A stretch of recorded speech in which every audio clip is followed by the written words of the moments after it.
stands at 13-13.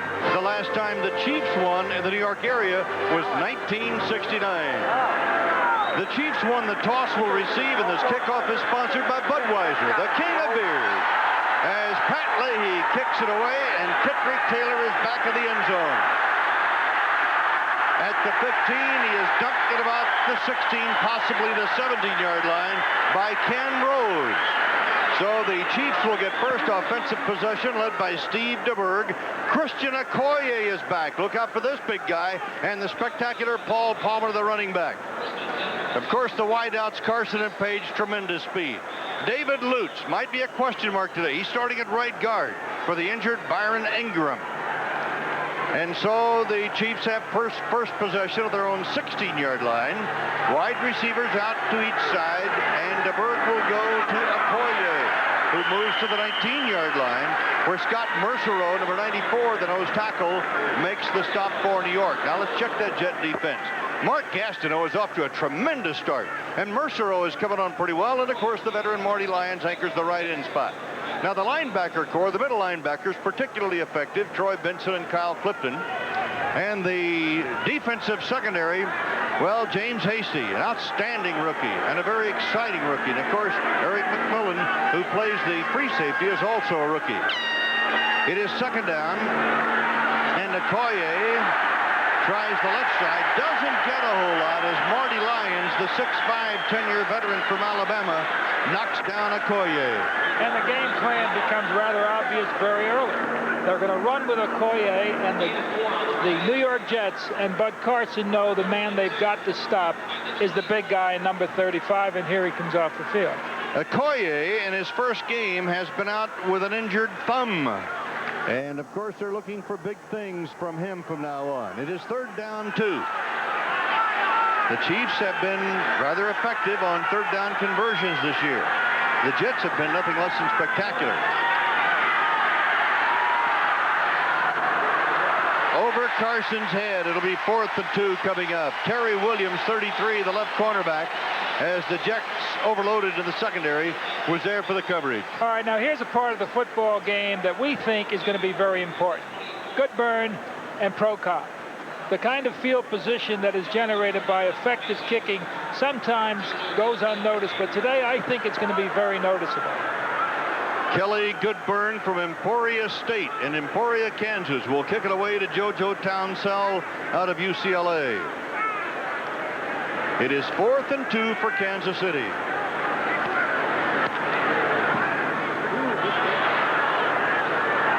Townsell on his own 28. Out of bounds across the 45-yard line. Very nice return. J.C. Pearson made the stop, a 49-yard kick and a 16-yard return. And very good hang time, and despite that, Townsell makes a juke to the left side, takes it to the far side. The blocking sets up, gets an awful lot out of that. The Jets have fine field position at the 46. The Jets will go with double tight ends here on this first down. Freeman McNeil and Roger Vick will be the running backs. Griggs is split wide to the left side as a tight end. Tune to the right side. And Griggs goes in motion. Here comes McNeil making his cut, getting a couple, and that's about it.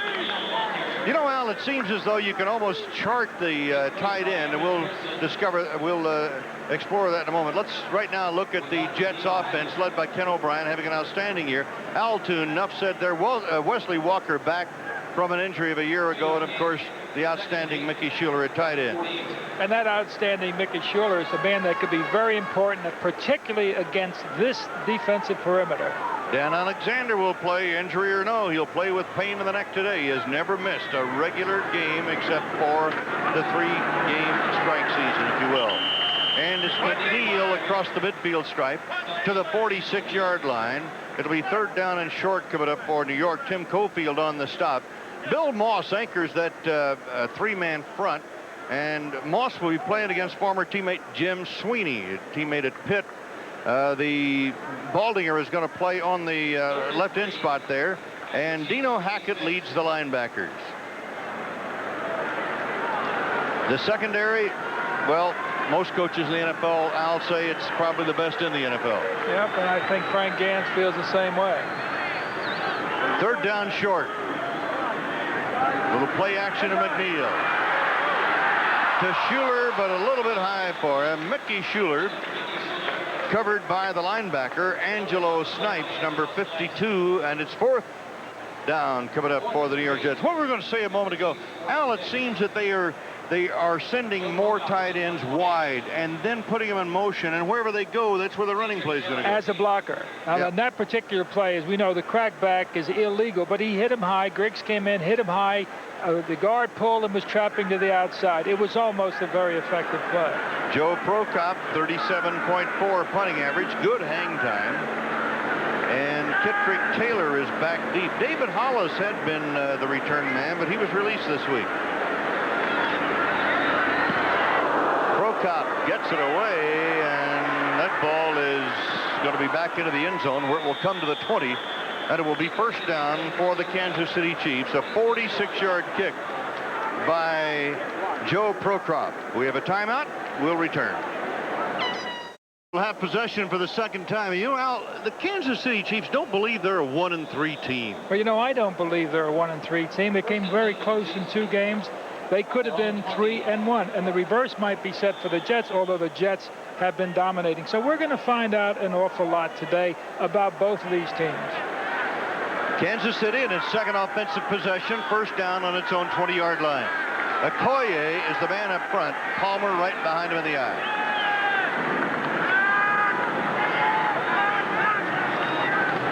Okoye blocks on the corner for Palmer, and this outstanding second-year man out of Temple, chased out of bounds by Rich Miano, and they will mark the ball at the 28. Now, we've been talking about Okoye, and we're going to concentrate on the other back. There's 35. Now, watch the block. The man plays it to the inside. The play goes to the outside. Kevin McCarthy was concerned about that inside move, but when you have that kind of speed of a Paul Palmer, he is so dangerous. Second down 2 for Kansas City at its own 28-yard line.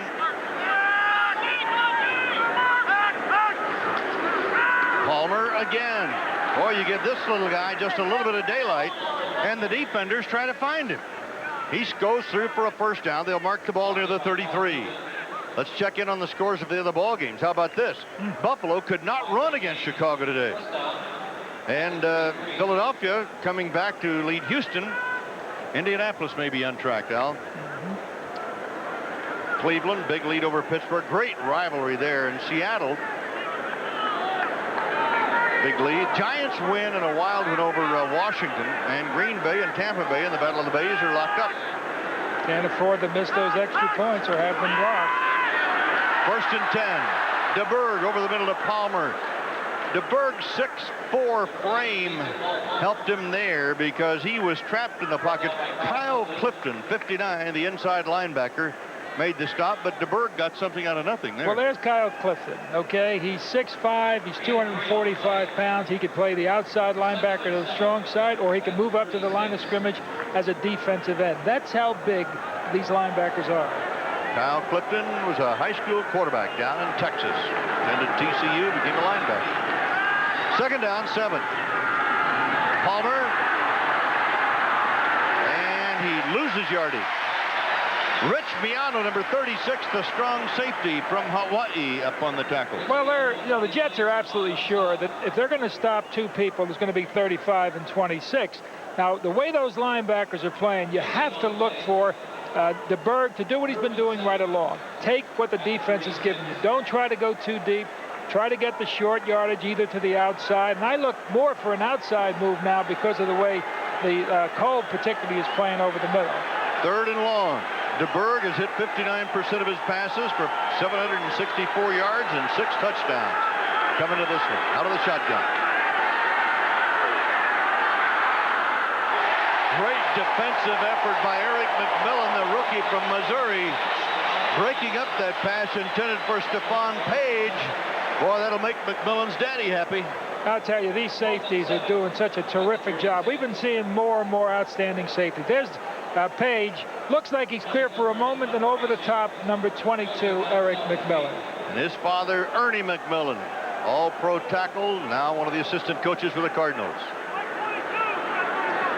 Kelly Goodburn for his second punt. First one traveled 49 yards. And JoJo Townsell is back deep for New York. No score, first quarter. Almost blocked. The flag is going to go down on roughing the kicker. John Booty got in there, but they're going to bring this one back. They were absolutely overwhelming the kicker on this particular one. Everyone was coming. Once again, Eric McMillan was coming from the inside. John Booty, as Merrill called it, was coming from the outside. They overwhelmed him. That would have been a 44-yard kick, and Joe Walton, that grim face, will tell you how he feels about it. Here's John Booty, 42. You notice Eric McMillan to the inside. It was not a very good block. So the Chiefs will bring the offense back. John Booty, a little over anxious. Rookie from TCU.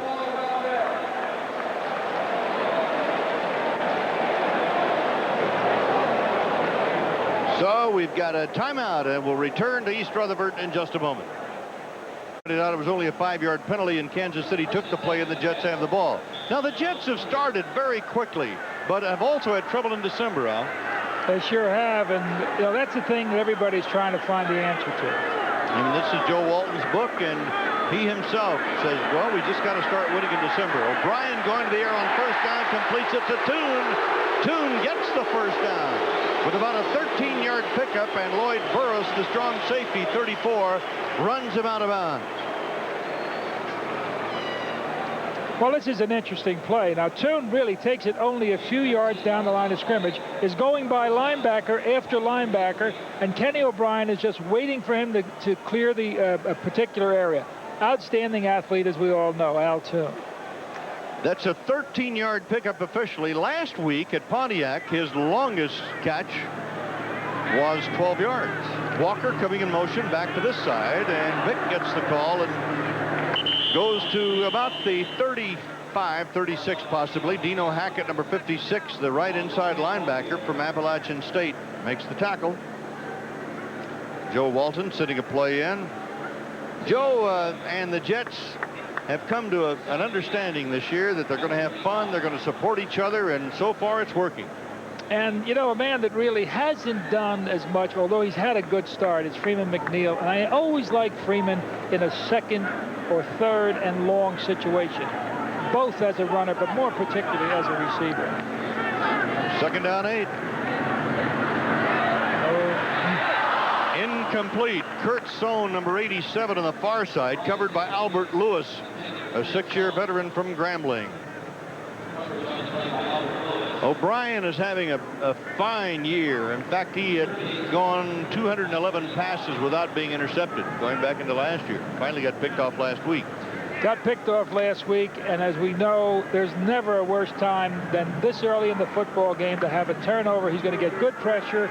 He's going against a dime defense, against some awfully good defensive people in the perimeter. Third down conversions, the Jets have done very well. They're out of the shotgun.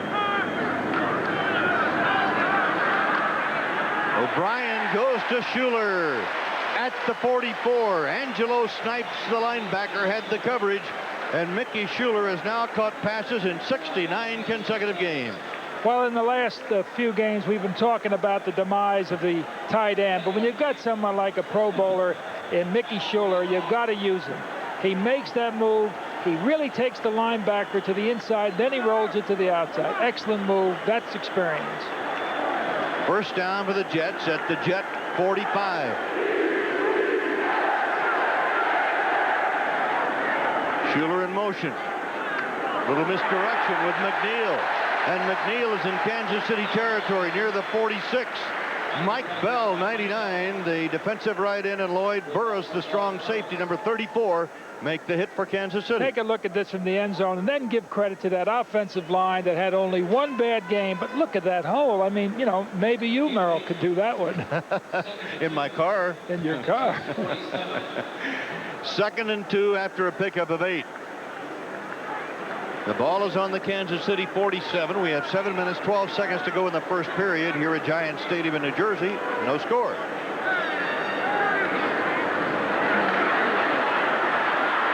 O'Brien with time completes it to Schuler. And Schuler is dragged down inside the 25 of Kansas City. A 25-yard pickup, and Aaron Pearson, 96. The linebacker had to make the stop. Once again, the offensive line is winning the battle. We talked about Sweeney and we talked about Moss in that confrontation. Sweeney is definitely winning it. Look at the time he's got here. Plenty of time, and he just threads it. A dangerous pass, but extremely well done. So the Jets are on the move in Kansas City territory at the 23. O'Brien is 3 out of 5 for 47 yards.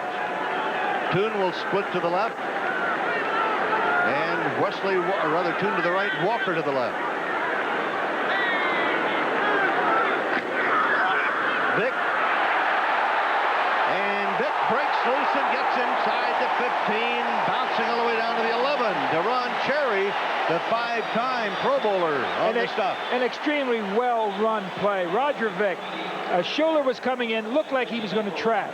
You'll see 82 coming in. Now, rather than taking it to the outside, Vick takes it to his right, to his outside. Excellent running, and almost went all the way with it. And he gets 13 yards. It's first down on the Kansas City 11. And Frank Gans, the head coach of Kansas City, in his second year. Gans, a graduate of the Naval Academy, a longtime assistant in the NFL. Play action. Back of the end zone, Sohn, incomplete. Deron Cherry, the free safety from Rutgers. This offensive line, I know I've been mentioning it frequently, but the time is so much that, you know, Kenny could have stayed back there and picked out someone else. He's getting an awful lot of time. The Jets are very effective inside that 20. They've scored 11 out of the 15 times, as you see. They will bring 2 tight ends now on second down and 10. O'Brien is 3 out of 6 for 47 yards. Done in motion. Inside handoff to Vick. And Vick is near the 6. Mike Bell, 99, on the stop for Kansas City. We have 5 minutes, 10 seconds to go in the first period. You're going to be looking for gaps in this particular situation. You know about your tight end. Johnny Hector's gone into the football game. Kurt Sohn has gone into the football game. Men that know how to get open. Now, Kurt Sohn is very effective short. He can find those gaps very well. Look for number 87. The Jets can get a first down without a touchdown, and they're 3rd and 5 right now. Fake of the reverse, that pass intended for Johnny Hector coming out of the backfield, and Kevin Ross, number 31, looked like they had a reverse set up there with Toon, a little fake as a reverse. It was a play action, a time-consuming play action, and, you know, I think Kenny kind of rushed it. Here's another look at it. Catchable ball, tough catch, but catchable. Johnny Hector had an outstanding year and has scored 26 career touchdowns for the Jets. Has not scored one this year. 23-yard field goal attempt. Pat Leahy, 6 out of 8. Has hit 40, or rather 41 of the last 43 inside the 40. And this is just a little chip shot for Leahy, and the Jets get on the scoreboard to lead by a score of 3-0. 4 minutes and 34 seconds to play in the first period at Giant Stadium. We'll be right back. The highly intelligent, very sophisticated Frank Gans knows the importance right now of a team scoring after they've been scored upon. And Merle, as we talked about it, whether it's football, baseball, match play in golf, if somebody beats you, the best time to come back is the very next time you've got the ball. Leahy sends a ground ball to Kenny Gamble of Kansas City, and he gets a pretty good return out of it out near the 22-yard line. And Marion Barber, a special teams player for the Jets and a leader of that special teams unit, down on the stop. 74 yards, 11 plays. Leahy's field goal, and it would appear, Al, that the Jets are definitely going to try to get their running game going this week. Oh, absolutely, and they're showing it, and the line is doing a better job, frankly, at this point than the Kansas City Chiefs front five are doing. Page comes to the right side, and wide to the left is Carson for Kansas City, first down.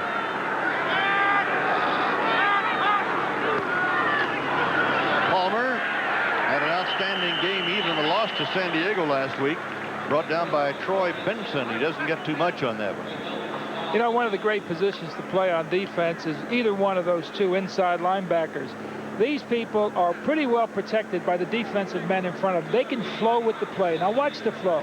Troy Benson moving over, Kyle Clifton's moving over. They both go to the ball. Good defensive play. Second down, 7. Benson out of the University of Pittsburgh.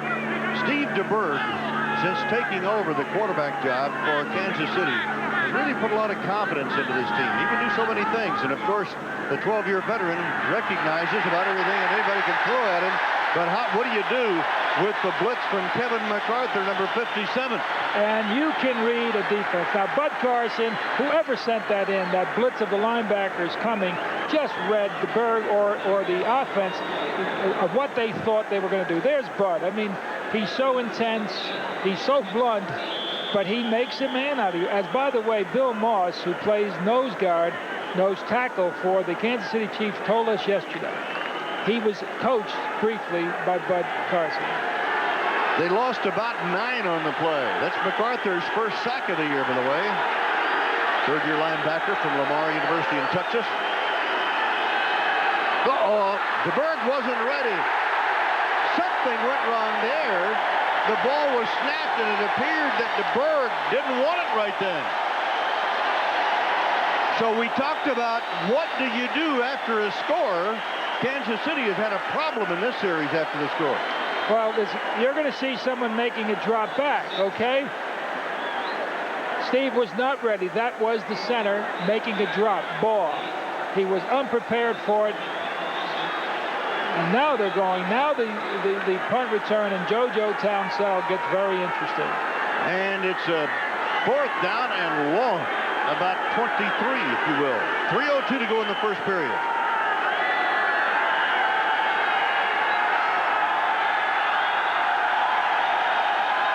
Gastineau will get credit for that sack as this ball is kicked away by Kelly Goodburn. And let's see what the Jets can do on the return with JoJo Townsell. Pretty good coverage by the Chiefs there, stopping him at midfield. A kick of 47 yards, a return of 5. It'll be first down, Jets at the midfield stripe.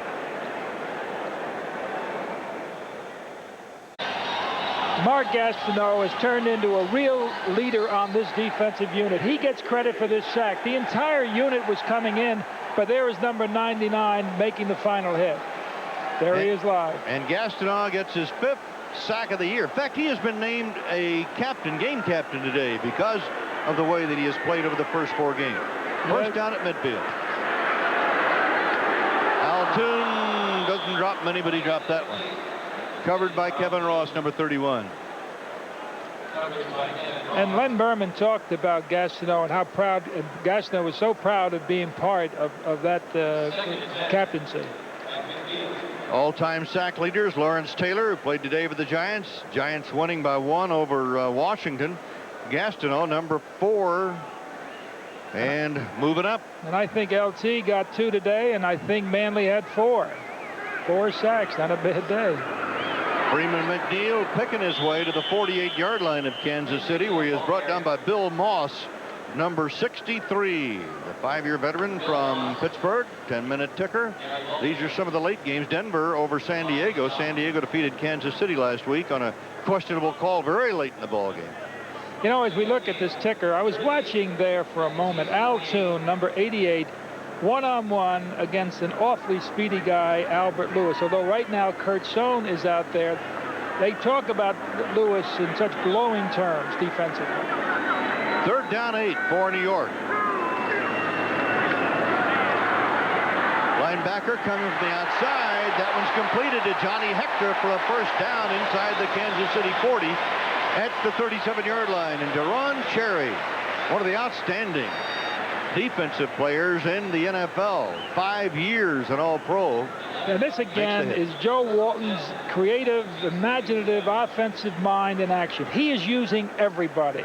Wide receivers, tight end, going to his backs. And here is Deron Cherry coming in on an isolate. Outstanding free safety. Ooh, did I see a trip there? Yeah, it was just a little one. First down on the Kansas City 37.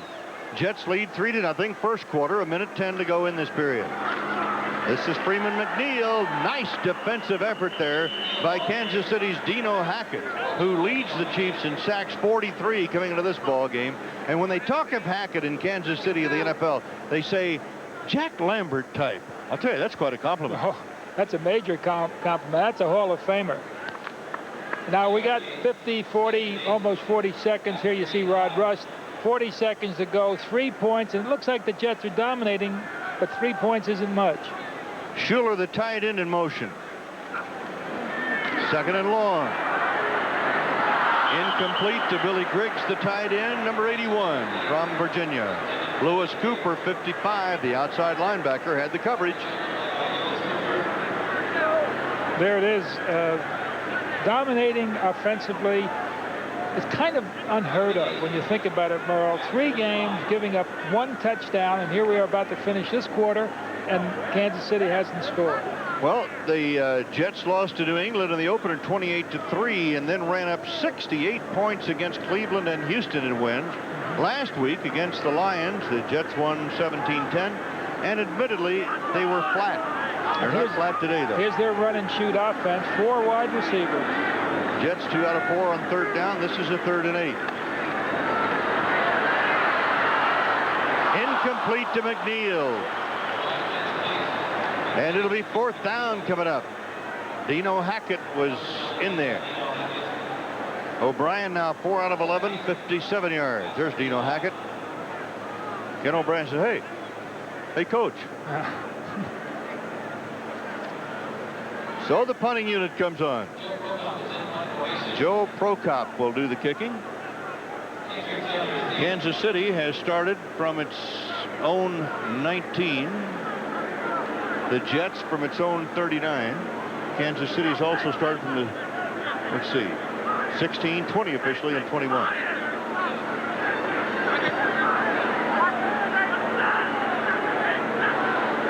Prokop near midfield. And we have 26 seconds to go and a whistle.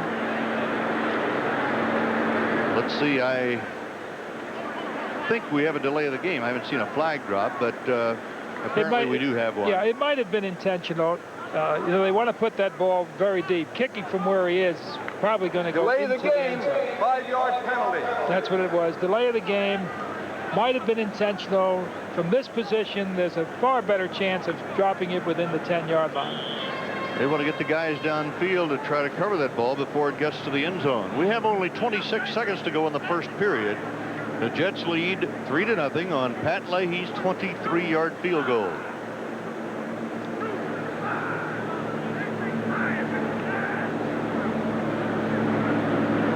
Finally, the snap.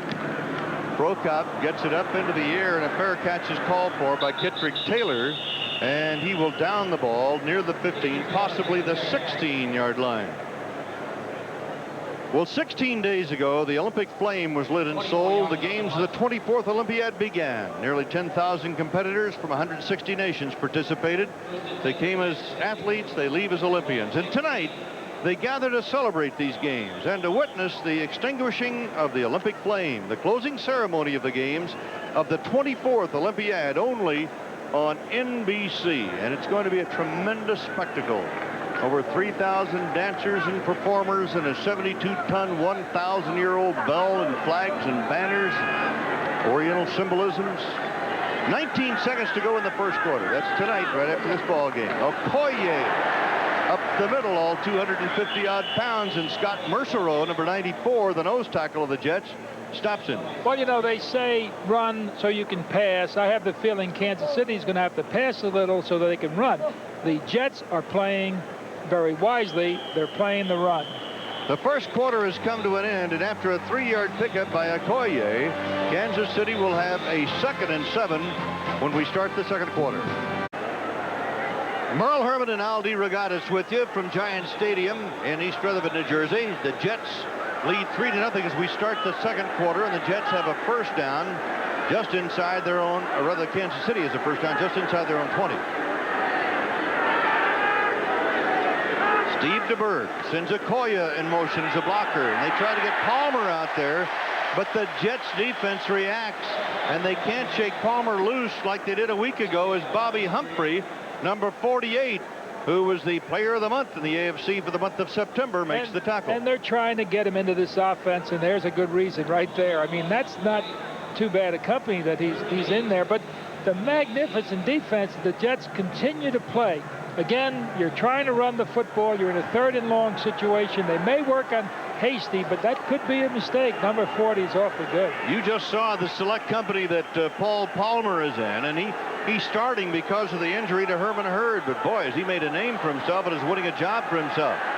DeBerg going to get a first down here as he throws to James Saxon coming out of the backfield. He's been a big 3rd down play man for the Chiefs, so they get 20 on that one, and Hasty was the man they picked on. You know, he made the tackle, but Carlos Carson made a great move, took Hasty enough to the inside to take him out of position, and then they throw from this low angle. We'll see it.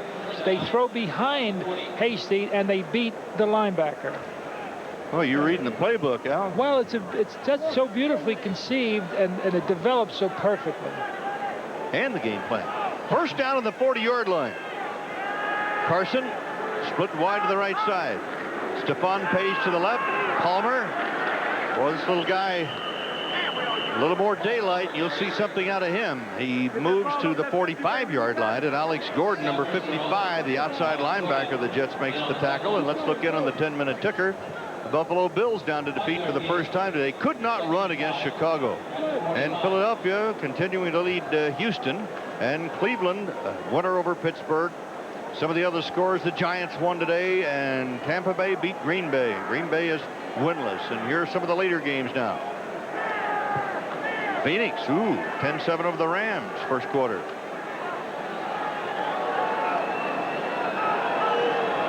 DeBerg on second down.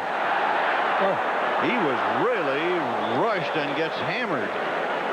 But he got that pass away. Carson was out there, but all DeBerg. Oh, look at DeBerg. He's really hot at his protectors. Well, he should be. He is being overwhelmed, and he is a bit angry at what's happening here. They're just crushing in on him from just every angle. Now, that kind of a pass could well be intercepted. He's not too fond of it, as you might judge. You know, that's part of his leadership, though. We were talking to some of the Chiefs yesterday, and they say he will really read the riot act to you back in that huddle if you miss an assignment. The great ones used to do that. I know Otto Graham used to read the riot act. 3rd down 5. Jets showing blitz. Here they come. DeBerg breaks loose, but he can't get completely loose as Alex Gordon, the linebacker coming from the right side, gets him down. And the loss takes the ball back inside the 40. They will mark it at about the 37. And DeBerg is really steaming. Well, you know, okay, DeBerg could be very angry, but there are lots of ways to stop a pass rush, and blocking isn't the only effective way. It's the count, it's the release of the quarterback. Here's an end zone shot of it, 59, awfully good. And DeBerg isn't really doing all the things you have to do. So it's not only the offensive line, although they're not exactly knocking him dead. A 9-yard loss on that sack for DeBerg.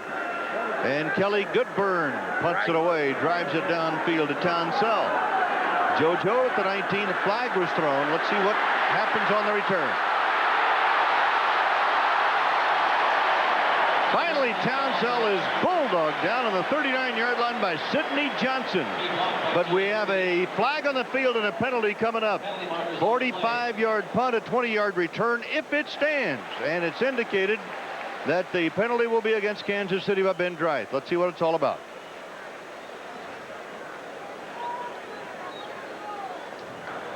Number 27, the kicking team was downfield.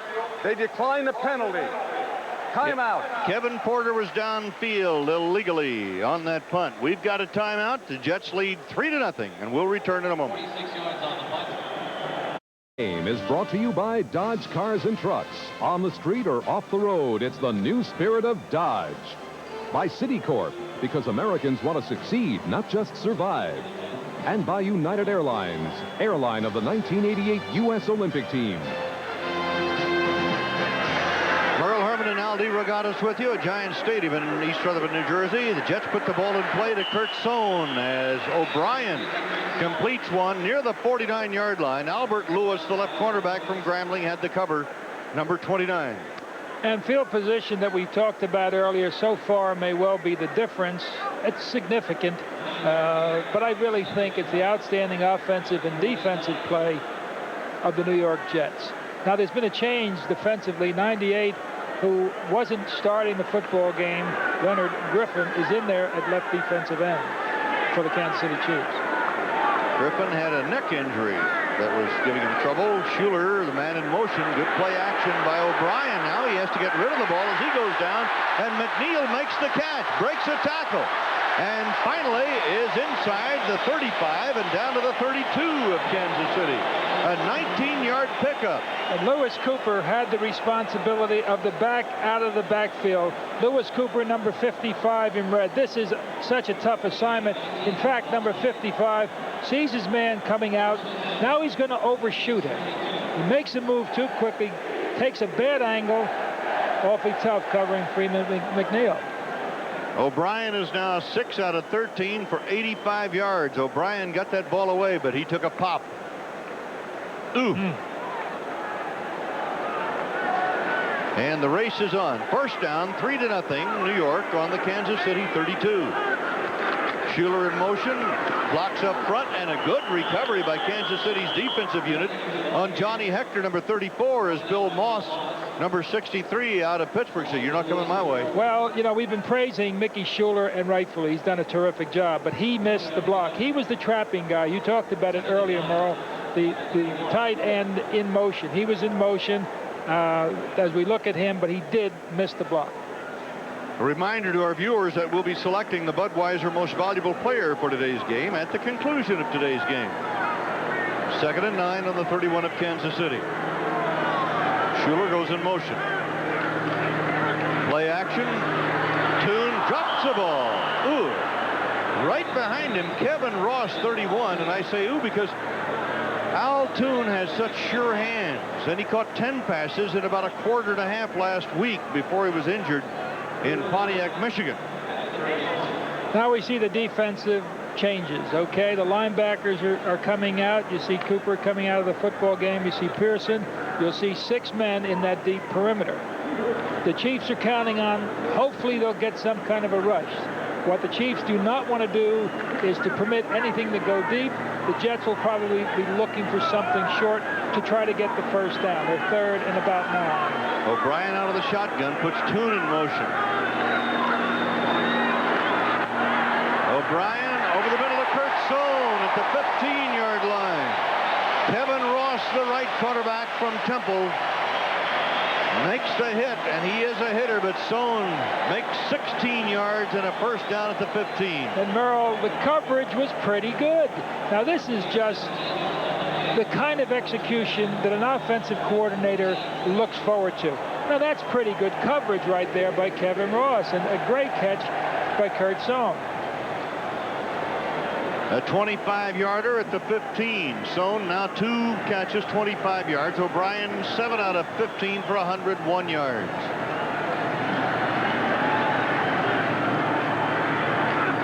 McNeil at the 10.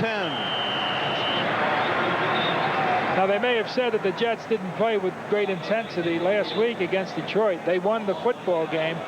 They are playing with great intensity today. They're winning it on first down. They're making the kind of yardage you need, and they're doing it as they have done so often at the line of scrimmage.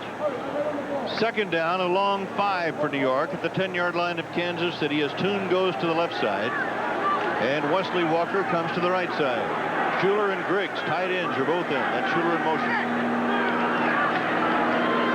Freeman McNeil off a Schuler block, cuts it to 5. And Deron Cherry, number 20, the free safety from Rutgers, makes the stop for the Chiefs. How valuable Mickey Schuler is on most plays involved in this offense. There he takes off. He'll be going after Tim Cofield, number 54. Okay? Tim does a fair job. Mickey's driving him back, and Freeman takes it to the inside. And it's close enough to bring the sticks out to see if the Jets have a first down. You know, there was only one penalty in that first quarter, and that was on the Jets for delay of the game. Very well played. First down, New York, with a link to the football. In total offensive stats, Kansas City had 14 yards in the first period. The Jets had 97. Now I look for these two outside linebackers, particularly another linebacker's going into the football game looking for a run. They take out Deron Cherry. So they're figuring the Jets for the run. And if they decide, looking at that defense, they may want to take it on a slant. It is first and goal.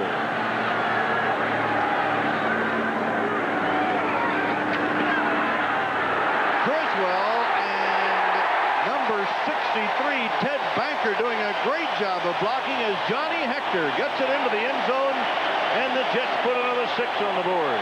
And the Jets saw the heavy concentration of people to the inside.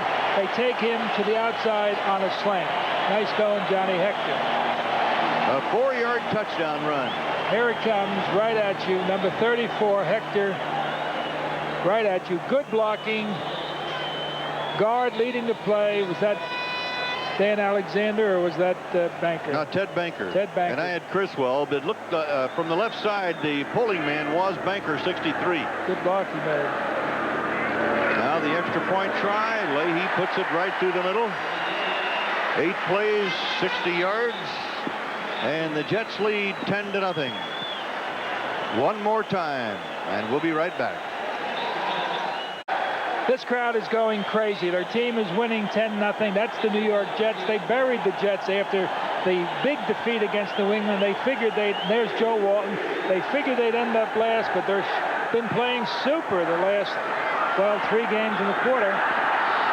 Kitrick Taylor from inside his 10 is dumped at about the 23. And Terry Williams was downfield to make the tackle. So the Kansas City Chiefs will put the ball in play at their own 23. Steve DeBerg has thrown for 25 yards, but he's been sacked for 25 yards. Well, when you think about total offense, you think Kansas City has 31 yards up to this point, and Jets have 157. Here's the ticker. Look at that Miami score. And Cincinnati trying to stay undefeated. Lead over the Raiders by 10 in the second quarter.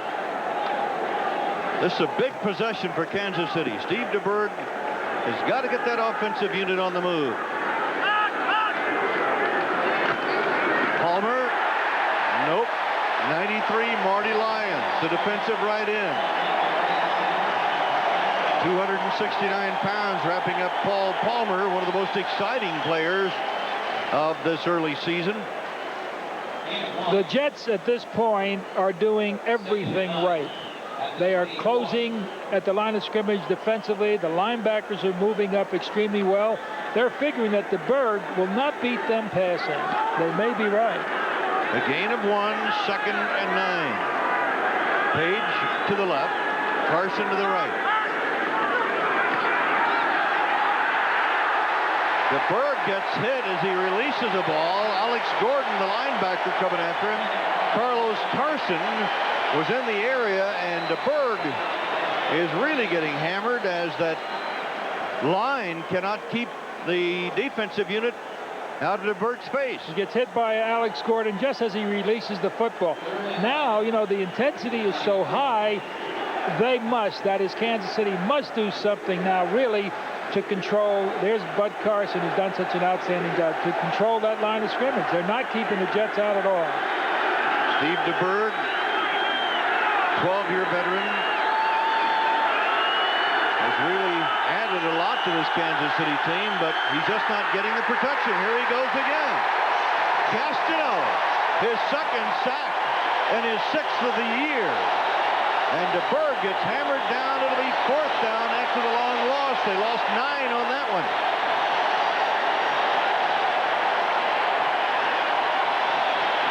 Let's take an isolate now of Mark Gastineau using his speed to get to the outside. Now, once again, DeBerg had no idea where he was coming. I don't really agree with what they're trying to do. They've got to try to run the football to try to get some control of this football game. Kelly Goodburn kicks it away on 4th and 17. And JoJo Townsell at his own 34. Good return to midfield. A 49-yard kick and a 17-yard return, and the Jets have a first down at midfield. When we come back, it's New York leading 10-0. Ended in punts, and a lot of it is this guy's responsibility. Mark Gastineau with 2 sacks today and 6 for the year, and the leader again with that defensive unit is Al Toon on that pass from O'Brien. Nets about 9. Kevin Ross, the right cornerback, had the coverage on Al Toon. And Merrill, when you've got the wind at your back, you're going to just keep right on top of it. You're going to jump on them. You can do just about anything you want. Here's the ticker, Cincinnati. How about this one? 17-0. They look like they're really for real. And the Jets will find out because they play Cincinnati next week on the road. Wouldn't that be a great game? And San Francisco leads Detroit. Phoenix Cardinals are leading. Freeman McNeil. Maybe 3.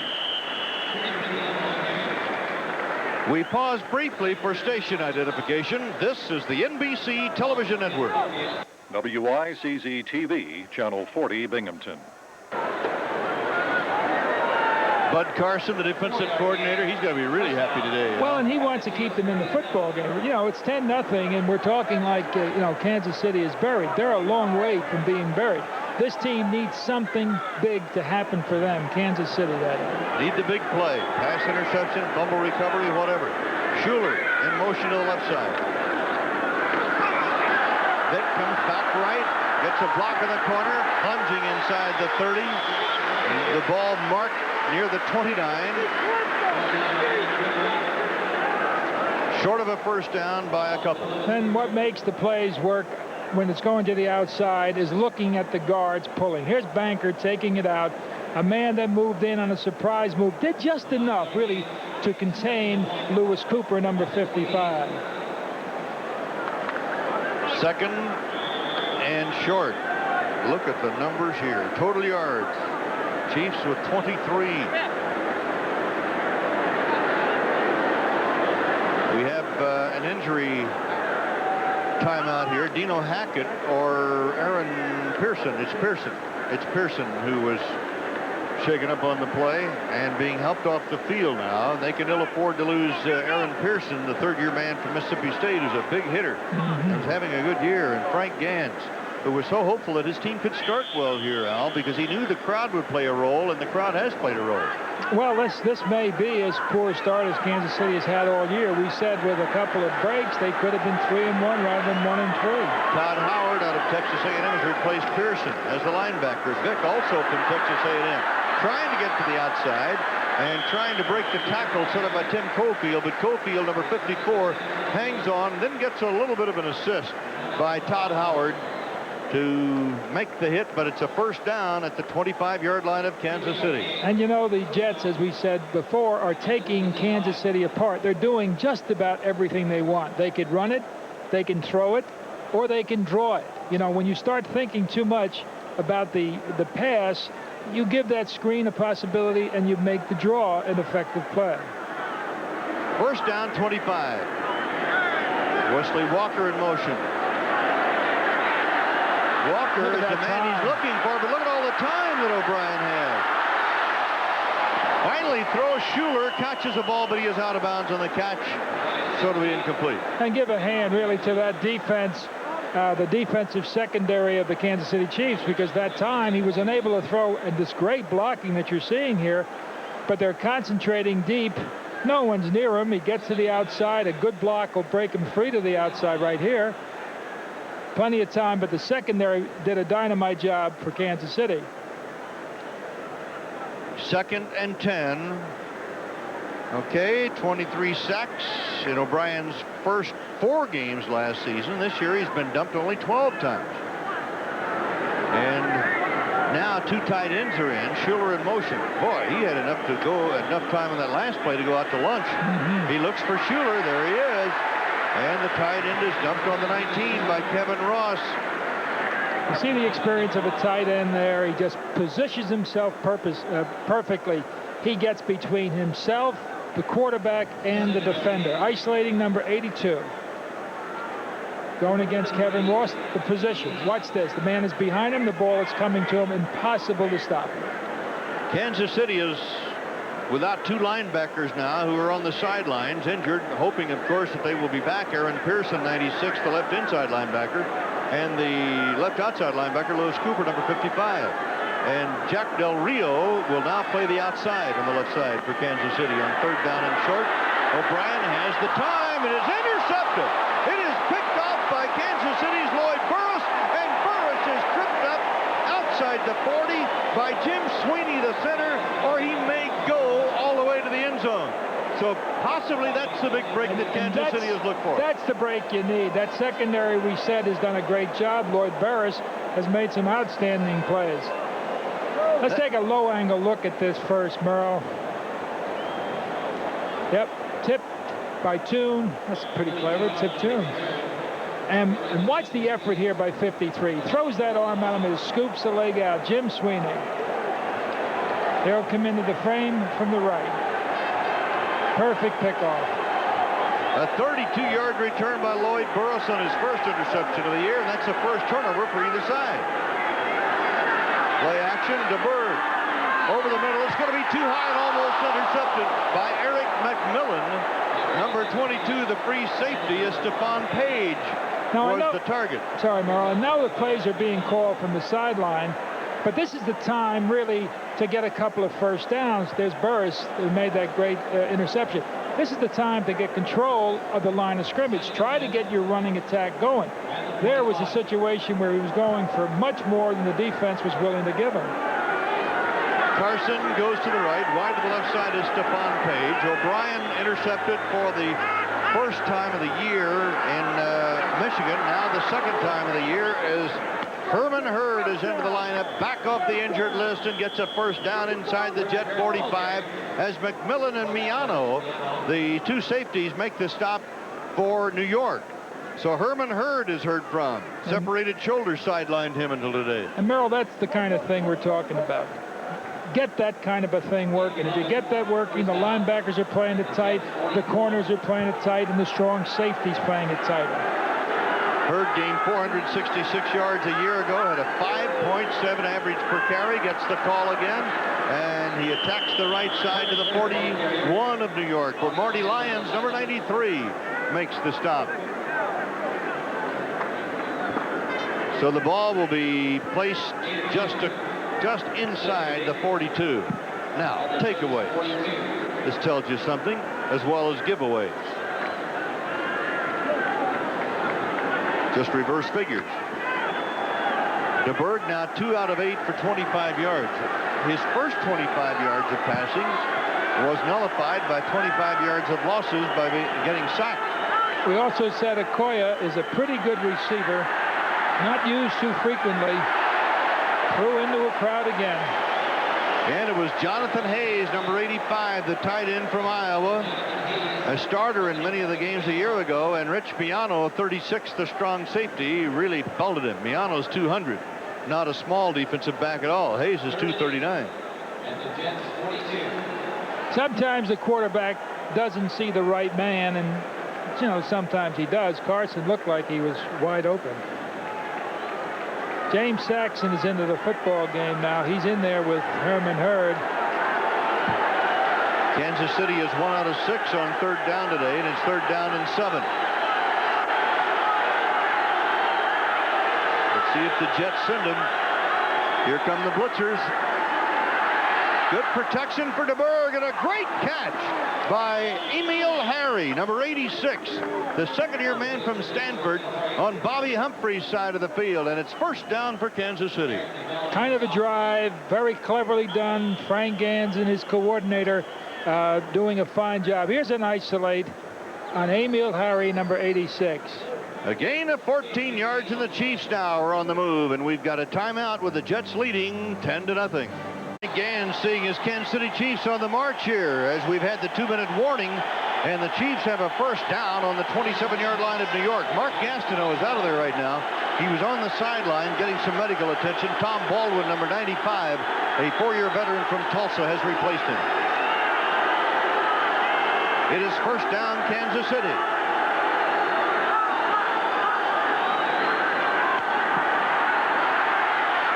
DeBerg, and this one is picked off by McMillan. Eric McMillan, they were going for Hayes, the tight end. The ball was tipped. McMillan picked it off. Ken Rose had the pressure and a 14-yard return on the interception, and that's going to be heartbreaking for Steve DeBerg because he was really moving the Chiefs. Well, let's watch this one again. We had said that they have not used effectively their tight end. They finally go to the tight end. There he is. He's hit from behind very legally and very alertly. Eric McMillan, 22, picks it up and almost went all the way. McMillan's second interception of the year, and the Jets take the football with 1:53 seconds to go in the first half. Eric McMillan comes from good stock. We mentioned earlier his father, Ernie McMillan, the all-pro tackle of the St. Louis Cardinals. Steve DeBerg, heartbreaking there. Now O'Brien will go to work. Right over the middle to Mickey Schuler, midfield. Out of bounds in the 47 of Kansas City, chased out by Albert Lewis. A 15-yard pickup and a first down, and the clock is stopped with 1:45 to go in the first half. You know, one of the great positions in football is free safety. You can go to the ball. Number 22 did just that. He went to the ball and made a great interception. Mickey Schuler has caught 4 balls today for 56 yards. Ernie McMillan, Eric McMillan used to hang out with his father in the St. Louis Cardinals dressing room, where he got some tips on how to play the game. Later played at Missouri. O'Brien throwing incomplete, throwing the ball away. Good rush put on by Kansas City's Gary Baldinger, number 91, and also by Jack Del Rio, who is now playing the outside linebacker spot. He's continuing to get plenty of time. He's doing, as we said so frequently, pretty much what he wants to do. Again, we saw the screen so well last week, Merle. I thought the screen was kind of a lost art against the kind of defenses. But when you've got a passing team and they're setting you up for pass, you're always vulnerable to screen.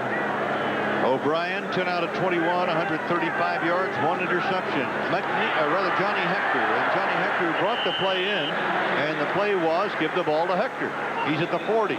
Lloyd Burris, who intercepted that pass a few moments ago and put Kansas City in a great position to get on the scoreboard, made the tackle. Third down 4. 1:21 to go in the first half. Altoon, incomplete. Double coverage on Altoon. Tim Cofield, Kevin Ross, and it is 4th down for New York. And the Kansas City Chiefs have denied the Jets here. Let's go back to our scoreboard. And Cincinnati's hanging in there and wants to stay undefeated. Miami is shutting out Minnesota. Major surprise there. The Rams now have come back, and they want to stay undefeated too. They've come back to take the lead over Phoenix. And Joe Prokop will kick it away for the New York Jets, and Kittrick Taylor is deep for Kansas City. Let's see if Taylor can give him a big return. 1:15 to go in the first half. Makes 14 quarters when we finish this quarter, but the Jets have given up only 1 touchdown. And this ball will roll out of bounds inside the 5. It will be marked at the 4-yard line of Kansas City in 1:08 seconds to go in the first half. A 37-yard kick by Prokop. Well, now you've got to feel that the Kansas City Chiefs will take no chances. You know, some people say, and they might boo them, but don't go into the locker room with a 17-point deficit. You put the ball up, you're obviously vulnerable. Keep it on the ground. Try to run out the clock. The Jets will probably use their timeouts, but it's not a bad idea. It's a darn good idea not to make any mistakes down here. At halftime, Len Paul and Gale will be with you. On NFL Live, to highlight all the games being played, Mark Gastineau is back. He's got the crowd going, and now Gastineau's got the rest of his teammates addressing the crowd and saying, come on, get with it. You're a 12th man. First down at the 4.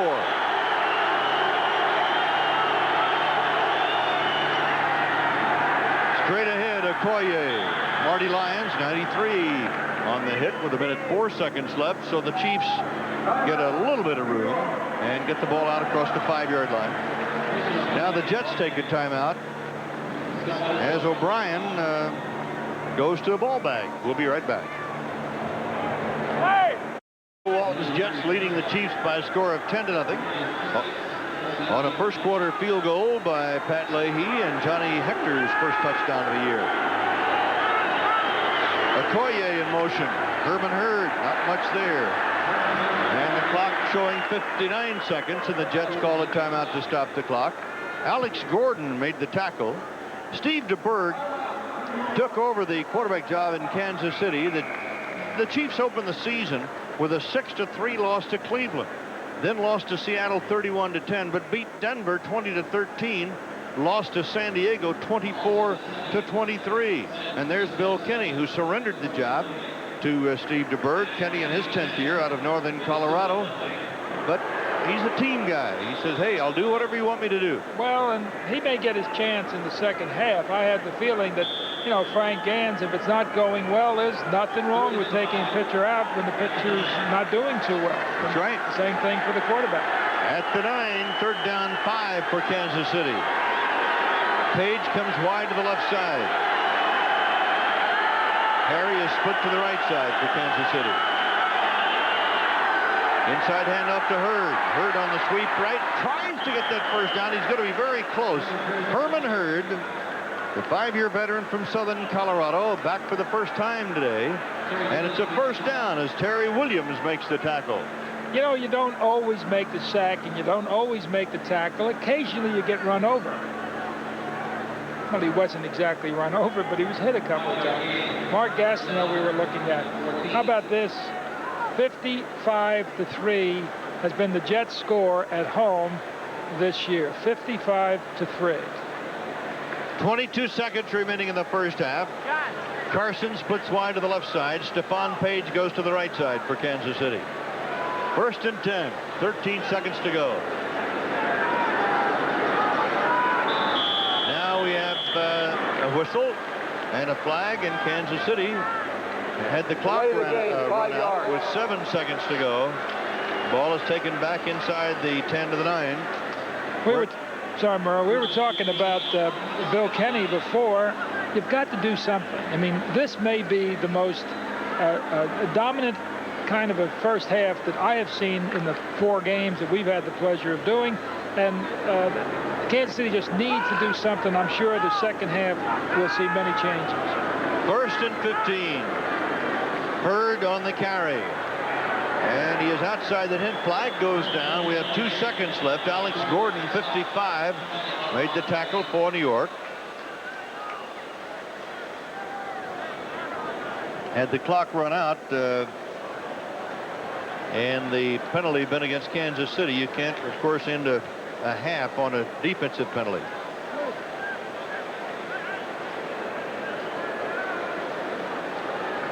Ben Dry,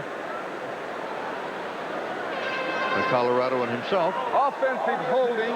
The beauty of this game, even though we're getting an offensive holding penalty, is the sparsity of penalties in this football game. A very clean played game. Saxon was the man guilty of holding. And Saxon is going after the man that's the sacks leader. Pretty good tackle. Yes, sir. 2-pointer. He got him down. Kansas City will kill the clock, and the first half has come to an end. So the Chiefs, who lost a scoring opportunity on a pass interception when they were driving on the Jets, lead the field trailing New York by a score of 10-0. And Mark Gastineau has been a key performer. And Steve DeBerg will try to rally his troops as the second half comes up. And Gastineau with 2 sacks, the leader on defense. The Jets lead by a score of 10-0. Well, stay tuned now for NFL Live, coming up with scores and highlights of all the games, and we'll be right back after these messages from your local station. A sellout crowd at Giant Stadium in East Rutherford, New Jersey today to watch the Kansas City Chiefs come back to see if they can't break a long drought of losing here in the New York area. The Chiefs have not won here since 1969, but boy, what a win that was. As Lowry gets ready to kick off, Nick, one of the premier kickers in the NFL. That win that we talked about in 1969, Al, was when the Chiefs became a wild card team in the playoffs, beat the Jets, the defending Super Bowl champion, went out and beat Oakland, and then beat the Vikings. Absolutely. You did those games. Yes, we did, and it was a great win, and it was a long time ago. This kickoff is sponsored by Budweiser, the king of beers. And on the return, Bobby Humphrey. Dancing to the outside. And finally out of bounds, short of the 25-yard line. They will mark it on the 23. Chased out of bounds by Sidney Johnson on the special teams. He's done a good job today. And again, the series that the Jets want to continue that intensity is now. They cannot have a let-up because Kansas City is going to be coming out firing. Kurt Sohn will start the second half in place of Wesley Walker. By the way, you know, a strange thing. Walker has never scored a touchdown against Kansas City. That is strange. Against everybody else in the AFC, but not Kansas City. Vick across the 25 at the 26, and Mike Bell, 99, the defensive right end, makes the tackle. Talking to Mike Bell yesterday, and Mike, who recently was married, I know Tracy's out in Wichita Falls, but Mike was saying that the turf here, a new turf that was only put in August, is somewhat bothering him. He indicated he wished that he wore his sneakers. I asked the Jets about theirs, and they are wearing sneakers. The ball was put on the 27, where it becomes second down 6 for New York. And Freeman McNeil trying to get that first down. It's going to come up a little bit short.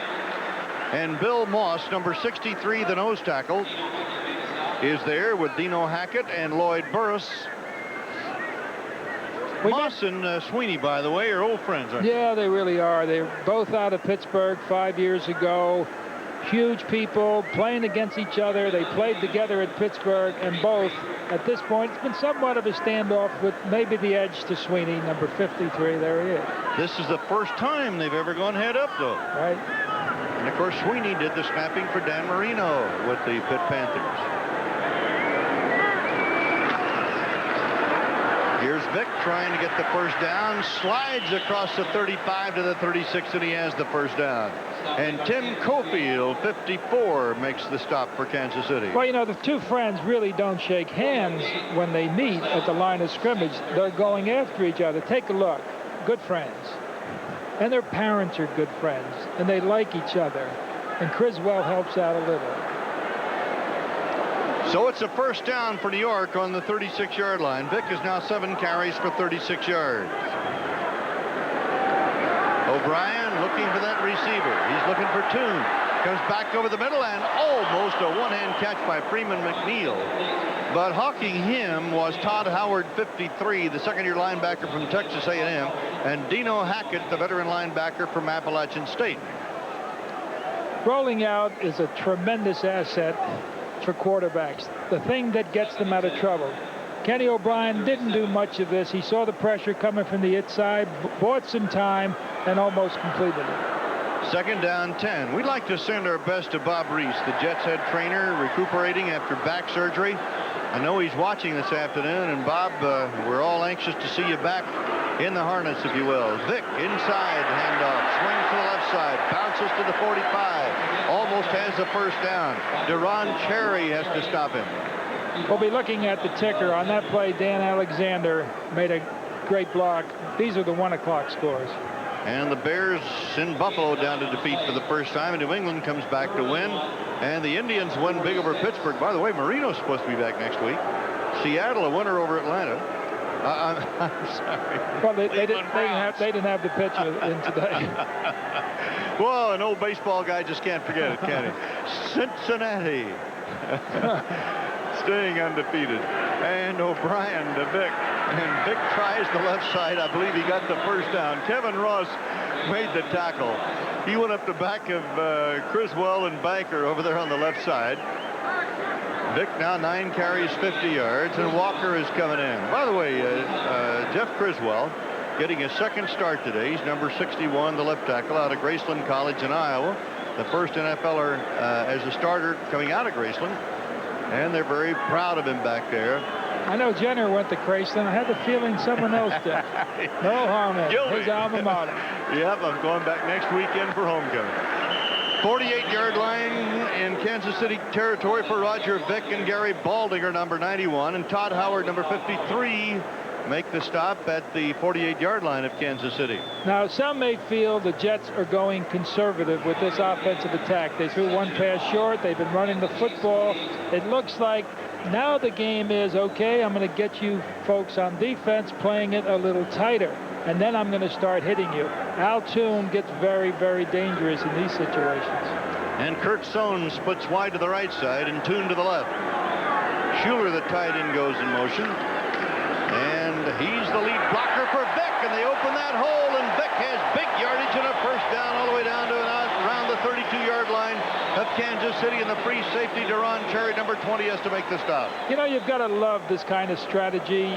You have the feeling that the Jets, who threw the ball so well, they figured they were going to come out playing for the pass, and they were going to be a little vulnerable for the run. The Jets figured the same thing, and the Jets came out and ran the ball and are running it very effectively. For 16 yards on that one, first down to the Kansas City 32. So Vick is now 11 for 70, and you look at that rushing yardage, Vick has gained more ground than the Chiefs. This time of play action. O'Brien with some time completes it to Schuler, and Schuler really gets shelled at the 29-yard line. Lloyd Burris had him, and Griffin leveled it, and Schuler has been shaken up. Now, we were talking about Criswell. He helps give them time as they minister to 82, Mickey Schuler, who really got hit there. Mickey was not the first receiver. He was probably the third. There's number 61 isolated. Ted Banker next to him doing a good job sliding down. Mickey Sweeney helping out. Number 60, Dan Alexander in it. Now let's take a look at this. This is the man that came second. Not this man that does the damage. Here he comes from this side, and he's a big man, number 98. Leonard Griffin, who had a neck injury before the game, I think gave Mickey Schuler a real jolt up around the neck. Leonard Griffin, 270-pounder, did not start today. Was not feeling that well, and Gary Baldinger, number 91, started for him. Mickey Schuler became the pass receiver there as they put him in motion, brought him back again, Al, as showing him as a lead blocker, and then all of a sudden he's a receiver. Timeout here, and we'll return to Giant Stadium in a moment. Honda presents Definitions of the Game. Performance, the fulfillment of a claim, promise, or request.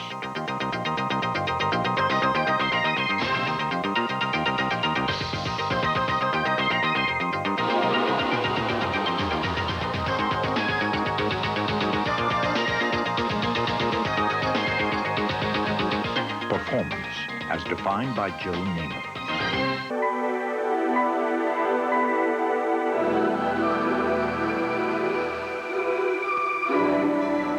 The shape is distinctively advanced. The cockpit designed for comfortable travel over time and distance. The Honda Prelude SI, a slightly ahead of its time machine.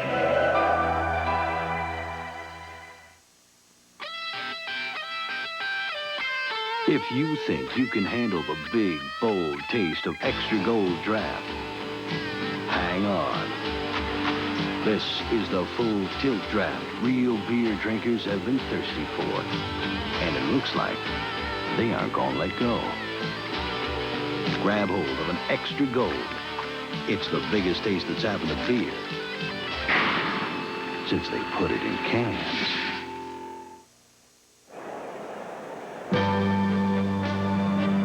Today's game is brought to you by Honda, who invites you to test drive the Accord LXI four-door sedan at your local Honda dealership today. By Extra Gold in bottles and cans. It's new, it's draft. And by USF&G. USF&G covers the USA. The Jets go back to the run. The ball is fumbled, picked up by Kansas City, recovered by Deron Cherry, and Cherry gives possession to the Kansas City Chiefs on that fumble recovery. Deron Cherry was just signed to an $850,000 a year contract, and I think he's showing us several reasons he earns that kind of money. It looks like Johnny Hector just drops this football, trying to make big cuts. There's Smith, Neil Smith. They're really counting on him to do some big things, and he was in. You know, Deron is such an interesting story. Merv Levy last week told us that he came in as a punter. He was not a very good punter. He was a three-step punter. He was about to cut him. In fact, they did.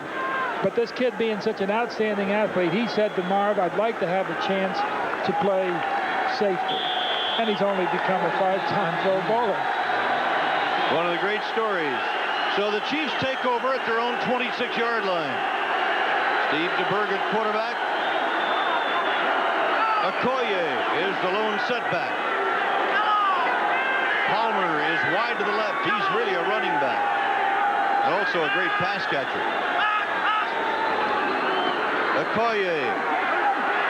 Okoye gets about 9 to the 35 as Kyle Clifton, 59. The linebacker stops him, but we have a flag drop. That flag was thrown up at the 40-yard line.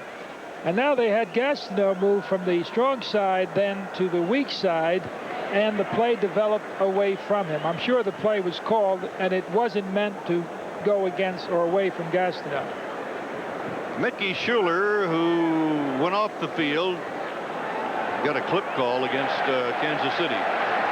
Mickey Schuler on the sideline apparently is okay. He's caught 5 balls today for 60 yards. Leads all tight ends in pass receptions this year. Looks okay. He sure makes a difference. With Walker, Toon, and Schuler in there, and then Kurtzstone occasionally coming in, and the receiving ability of those backs, it's a potent offense. Stephon Page got the call in the clip, and the penalty takes the ball back to the 19-yard line. So that big gain is nullified. And from the spot, the ball back to the 19, where it becomes first down and 17 for Kansas City. Look at Gastineau getting the crowd going. A sellout here at Giant Stadium. This is the Mark Gastineau of old. But Gastineau is giving so much credit to the defensive secondary, and they in turn have given him great support. He says that secondary keeping those receivers covered is why they're getting all of the sacks. That's Carson, and Carson is down to the 39-yard line. James Hasty. They pick on Hasty and Carson, and DeBerg go to work for a 42-yarder. And somebody obviously talked to that offensive line. The best time that Steve DeBerg had all day. He had plenty of time to throw. You see the block on Lyons. He stayed in the pocket and just laid it up there perfectly. So Carson, that's his 15th catch of the year, and he has 210 yards or so now for the season. Okoye in motion. Palmer going nowhere. Paul Palmer, the 181-pounder, banging into Kevin MacArthur, number 57, the outside linebacker. The ball will be spotted at the 39th. The Bengals must be for real. At Los Angeles, 31-7 in the third quarter. I shouldn't say must be the real, they are. Miami going for a shutout, and the Rams now have lost that lead. Phoenix back in front at the half, and San Francisco rolling over Detroit. 2nd and 10.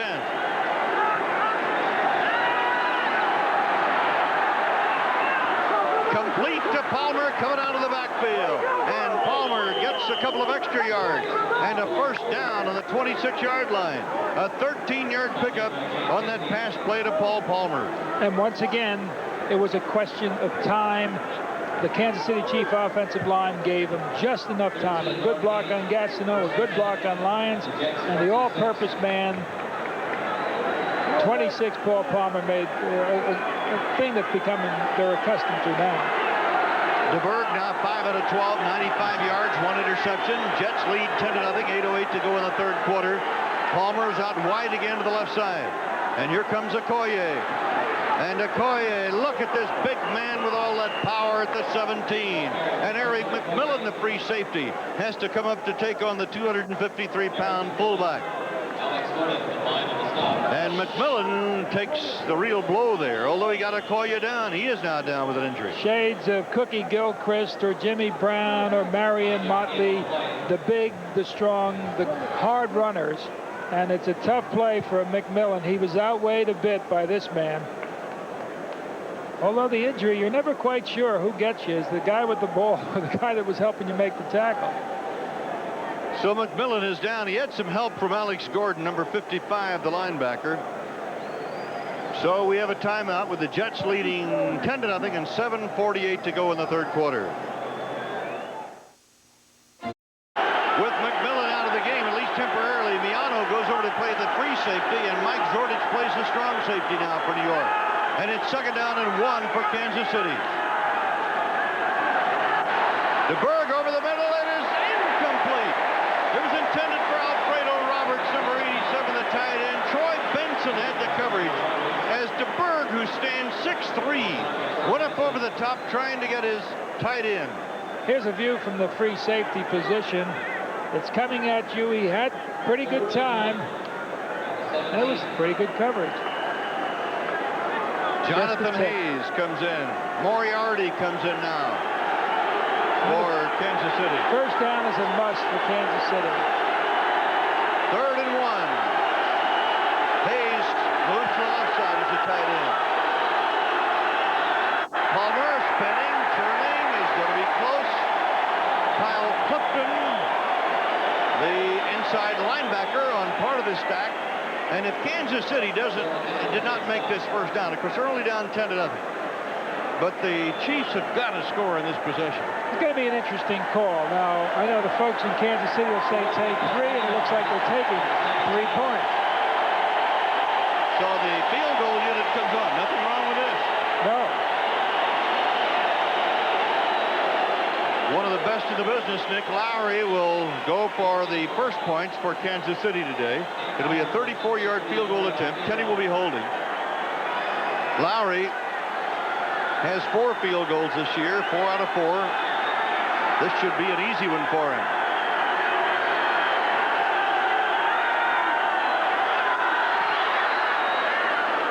Right up the middle, and Kansas City cuts that lead to 7. So the Chiefs get a field goal. They trail by a score of 10-3 with 6:53 in the third quarter.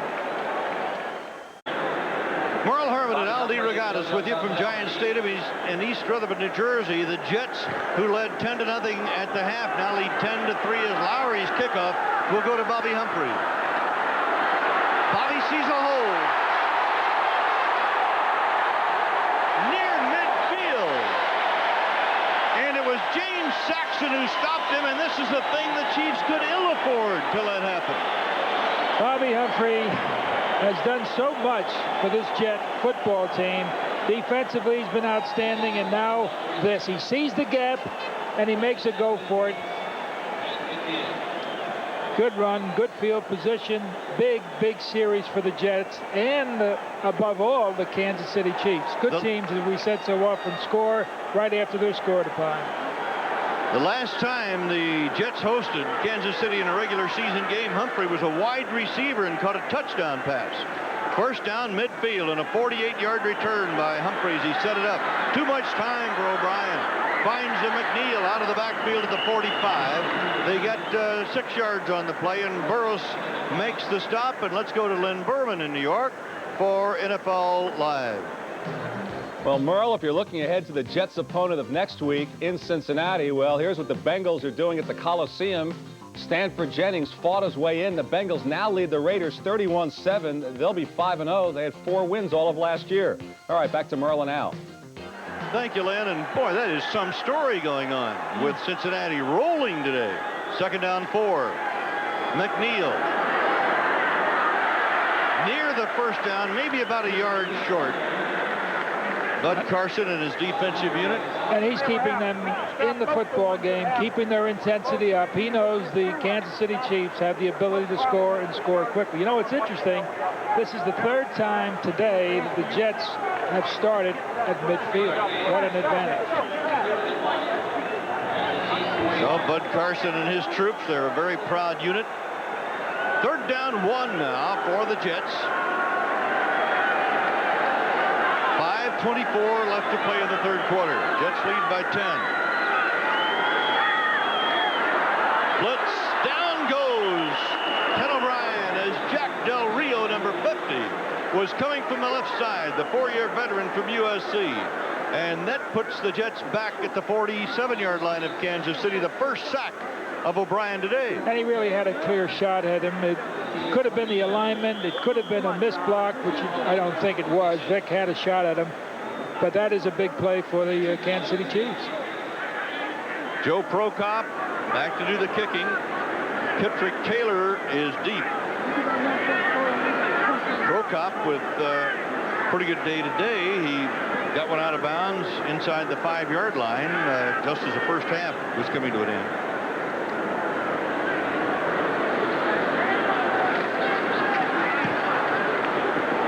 Gets this one high into the air. And it is taken at the 15 by Kitrick Taylor, and Terry Williams is all over him for the Jets. A 32-yard kick. 4:37 to go in the third quarter. The Chiefs take over, down by 7. This telecast is presented by authority of the National Football League and is intended for the private use of our audience. And any rebroadcast or other use of this telecast without the express written consent of the New York Jets and the National Football League is prohibited. We've been talking about the discussion that Bud Carson had with his defensive unit. He knows this is a big series, and if it is, Scott Messerow could be very important. He's number 94. The big man in the middle has been coming on. Gastineau is out of there, and Baldwin is in. As DeBerg sends Okoye up the middle. And Tom Baldwin, 95, in there to make the hit, along with Kyle Clifton, 59, the linebacker. Tom Baldwin, a 4-year man from Tulsa. The ball at the 19-yard line. It'll be second down 8 for Kansas City.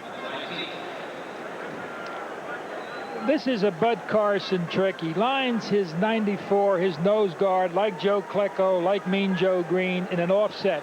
That time he was really offset, but taking it to the left, hoping linebackers would take the flow to his right.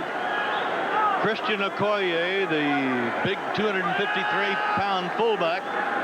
7 carries, 33 yards today. Carson in motion to the right side. Here comes the blitz, picked up by Okoye, and he completes it to Carson for a first down. So Carlos Carson, I believe that's his first catch today. Second catch, beg your pardon. Kyle Clifton made the tackle. Mark Gastineau appears to be ailing. Tom Baldwin, as we mentioned, has replaced him. Gastineau had 2 sacks in the first half, giving him 6 for the year. He only had 4 all of last year. And right now they're moving the sticks on a first down, so we have a slight delay while they set the sticks. 29-yard line will be the line of scrimmage for Kansas City and Steve DeBerg. And, you know, all of a sudden the Jets do not have the momentum that they had going into this quarter.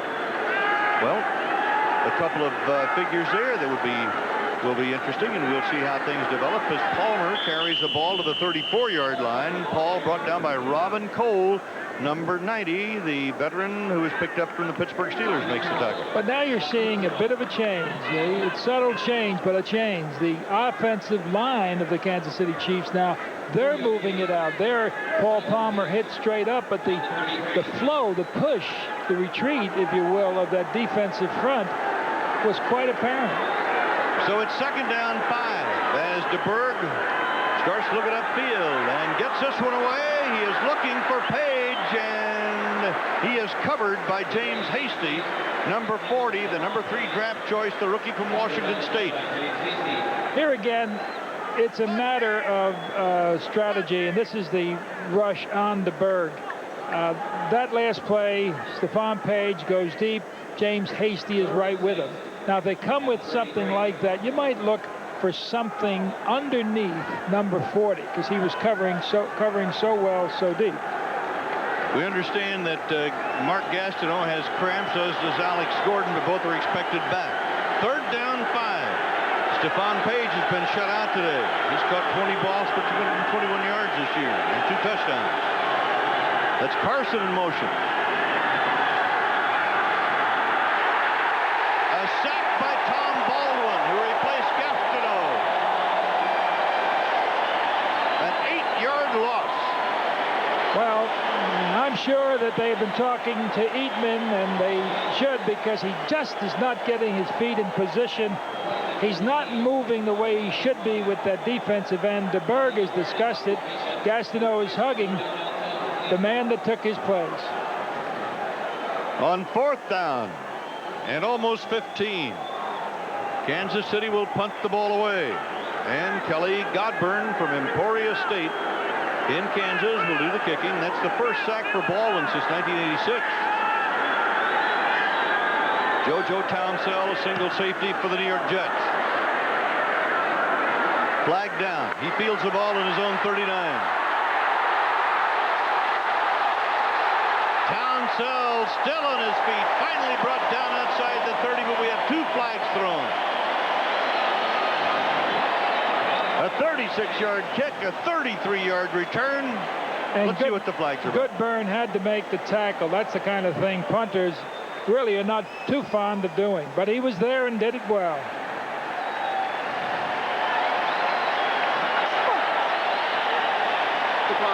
You know that. Ineligible on a kicking team down the field. New York declines a penalty. 1st down. The Jets will decline the penalty. They had an illegal man downfield. Gastineau and Baldwin, and 5 sacks on Steve DeBerg today. Joe Klecko is gone, but Tom Baldwin is around. Crable's gone, and Lance Mel is gone, and they're still playing very well. And Bob Crable is gone for the year. Sohn in motion. Vick. And Vick powers his way to about the 27. Jack Del Rio, the outside linebacker, on the stop. Boy, Townsell has really given the Jets a tremendous performance on returns today. 5 returns for 99 yards, or a 20-yard average. I want to tell you, that's like a kickoff return, not a punt. He's been outstanding.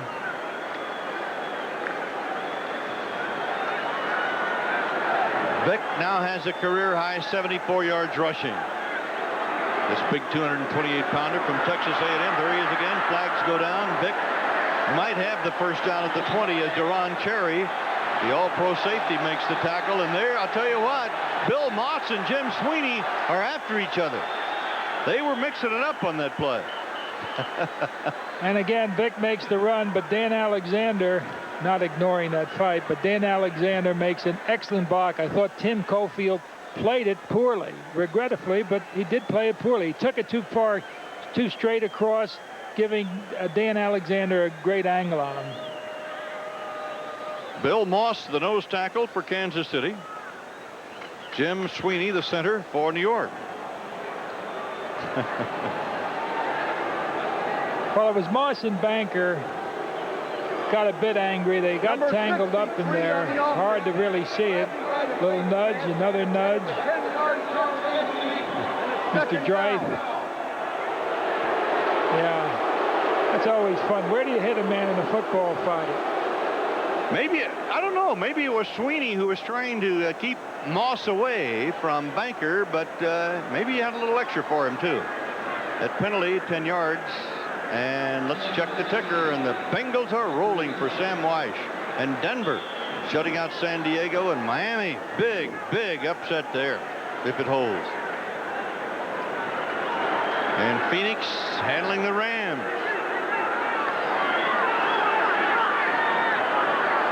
Second down, 16. O'Brien, open man Schuler, is down to the 20 where Todd Howard, the inside linebacker on the left side, brings him down. It'll be a first down for the Jets. 17 yards. I'm not quite sure what else we can say about Mickey Schuler. This entire season, I've had the pleasure of seeing him 3 times this year. He's just been outstanding. The patterns are excellent. The pass was excellent. The line blocking was fine. It's a situation, again, Kansas City has to really shore it up here. They've got to stop the Jets to stay in this football game. There's 17 seconds to go in the third quarter. And the Jets lead by 7.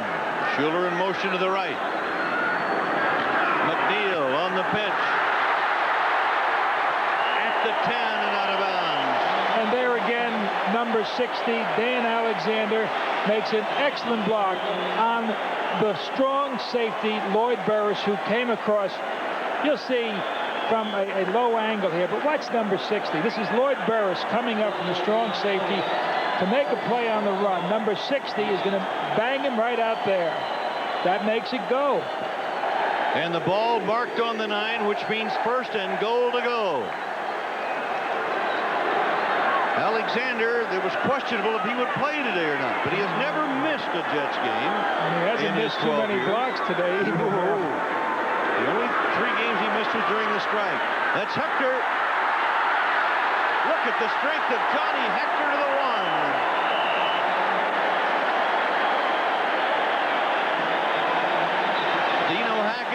Jack Del Rio, the third quarter has come to an end, and the Jets are right on the doorstep of the Kansas City Chiefs, and we have come to the end of the third quarter. So Johnny Hector takes it to the 1. It's the Jets 10, the Chiefs 3, and we'll be back for the fourth quarter after these messages from your local station.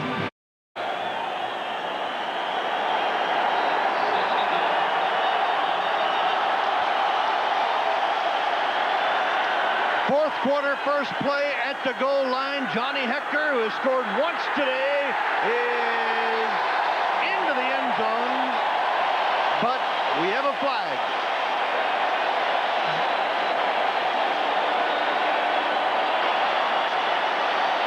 Todd Howard, Albert Lewis. Defense lined up in the neutral zone. Declaring a penalty. Touchdown. The penalty is on Kansas City for lining up in the neutral zone. A 1-yard touchdown run for Johnny Hector, and the play stands, and the Jets lead 16-3. So Hector, scoring for the first time this year in this game, has 2 touchdowns. Mr. Perfect, Pat Leahy, for the extra point. And on the first play of the fourth quarter, the New York Jets lead the Kansas City Chiefs 17-3. Let's take a look at a couple of replays here. An awful lot of action. It's coming at you. The determination on Johnny Hector's part here. He knows where the goal line is, and he was driving all the way. Great individual effort. Now look at it from Dino Hackett's perspective, number 56. He's coming in trying to make a play, gets a block on him, and Hector's in again.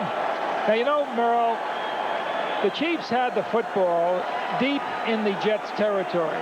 They had second down and short yardage. They opted to pass. They didn't make it. I thought they should have run and gotten the first down. They tried the next time, and they did not make it. So you can look back and say, and I'm sure Frank Gantz, as he analyzes this game, if it ends up this way, will look at that one play as a major turning point in this game. The Jets, after one play of the fourth quarter, have 304 yards total offense. Kansas City 146. The Jets showing a lot of balance today, 161 yards passing and 143 yards rushing. And last week they had less than 90 yards rushing against the Lions. Here's an outstanding man, Frank Gantz, the head coach of the Chiefs, who was the special teams coach prior to being named head coach. Here's the drive, 31 yards, 5 plays. Johnny Hector, his second touchdown of the day.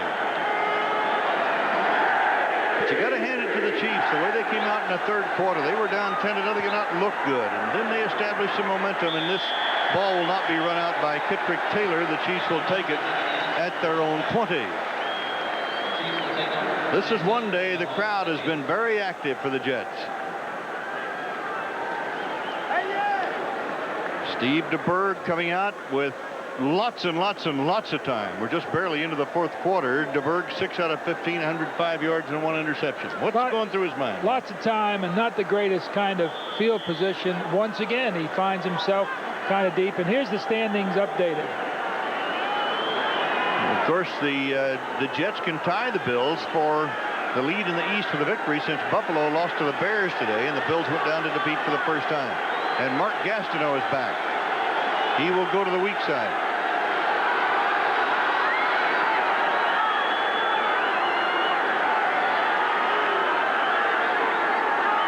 First and 10 on the 20. Here comes Gastineau.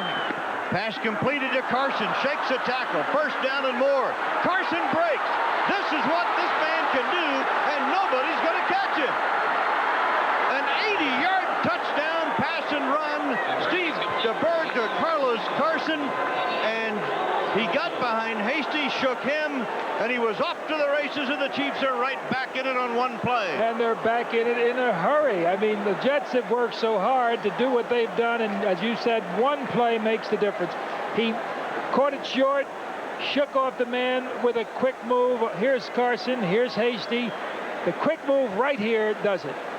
Does that spin off, gets Hasty off of him. What acceleration. I mean, you know, these folks run pretty fast chasing him. Well, maybe not Troy Benson. So the Kansas City Chiefs are right back. And the extra point try by Nick Lowry, and that's automatic. We can look at the crowd, and they're a little quiet right now. Well, the Chiefs come roaring back on one play, and it is now a 7-point lead for New York, and will return.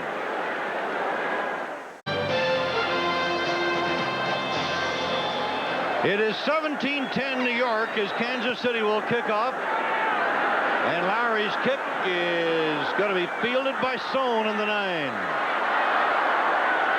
The red shirts are downfield to make the stop at the 19. Now we find out, as we look at this scoring drive, now we find out whether in the face of this kind of adversity, what kind of a team is this New York Jet football team. We've said often, and I'll say it again, good teams come back and score when they're scored upon, but now the field position has gone the other way. That 80-yard bomb was the second longest touchdown pass and run, pass catch run by Carlos Carson in his career. He had an 81-yarder last year. There's the book on Ken O'Brien. Play action. O'Brien with some time gets the pass away. It might even go for a loss. Jack Del Rio, the linebacker, staying home there. Tim Cofield also there. Freeman McNeil got to the 19. The Bengals, everybody was saying, nah, they're not for real. They're not for real. Are they for real? 38-7. Undefeated Cincinnati. Kind of an unusual football season, though, when you look at Miami Dolphins, who seem so offensively inept against some teams now, overwhelming Minnesota. Second down 10. Freeman McNeil out across the 25 to the 26. What will be third down and about 4. The Jets will be going to Cincinnati next week. And you'll be seeing the Jets in action at Cincinnati. Seattle at Cleveland, Indianapolis at Buffalo. Kansas City will go to Houston. And New England at Green Bay. So NBC will continue its coverage of the NFL season with an exciting doubleheader at 12:30 Eastern, NFL Live. Then the top passers square off as the Jets and the Bengals go at it. Third down.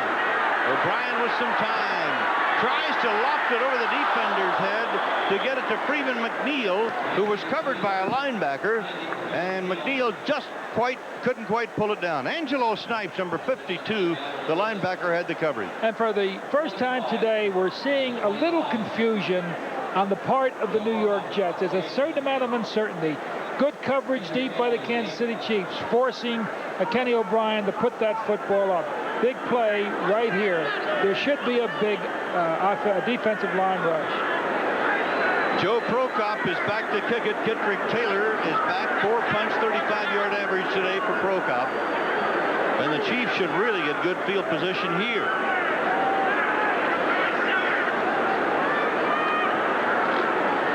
Go for the block. Got it away. At the 39, the return by Taylor. And good coverage by the Jets, and they stopped in the 45-yard line and will return in just a moment.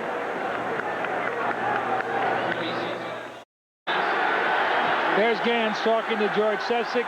The best field position the Chiefs had all day. They're having right now. First down on the Kansas City 45-yard line. DeBerg 7 out of 16, 185 yards. Goes to the run to Paul Palmer, looking for a block, and sees enough daylight to pick up about 4 near the 50. Kyle Clifton, number 59, made the stop for New York. He's following Christian Koye on this play, but he makes an awful lot on his own quickness. There's number 35 leading it, but the quickness here, the gap he sees, and he shoots for it. Some individual great talent. Paul Palmer, the little guy, is 4th in the entire NFL in total yards from scrimmage. And he falls down, gets up, and then is knocked down again.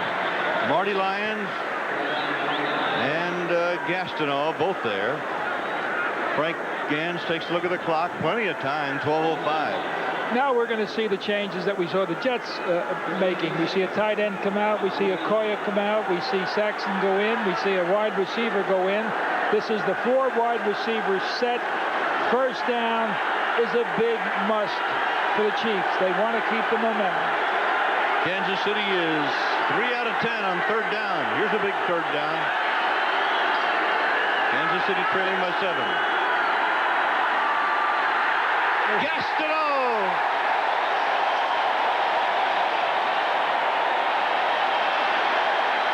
Sack number 3. Remember the sack exchange? 6th sack of the year for Gastineau. You know, when you know they're going to pass, you put your ears back, you flap it back. Again, it's Eatman. He's not taking anything away from Gastineau. He is being overwhelmed. He'll learn an awful lot, but he's learning it the hard way. Kenny Goodburn drives it downfield to JoJo Townsell. The flag was dropped at the line of scrimmage. Townsell from his own 17 across the 25 and dumped on the 27 for about a 10-yard return. 44-yard kick. Let's make it an 8-yard return. Now Ben Dreith will tell us. He'll lead the man downfield. Frank Gans says we shouldn't be doing that. I mean, Frank used to be the special teams coach for Kansas City and perfected one of the best special teams units in the AFC. Kicking team, number 32 was downfield illegal, 5-yard penalty, and at 4th down. And the Chiefs will have to kick it again. Still be 4th down. Back up 5, and Gastineau, 3rd sack today. Boy, he's something else, isn't he? He is absolutely motivated. The ball goes back inside the Kansas City 35. 11-12 to go in the game. The Jets lead the Chiefs 17-10. The Jets led 3-0 at the first quarter, 10-0 at the half, 10-3 at the end of 3. Both teams have scored a touchdown here in the 4th quarter. And the Jets gave up their 2nd touchdown of the year on an 80-yard bomb from Steve DeBerg to Carlos Carlson. And they look so good, Merle, but they're only winning by 7 points.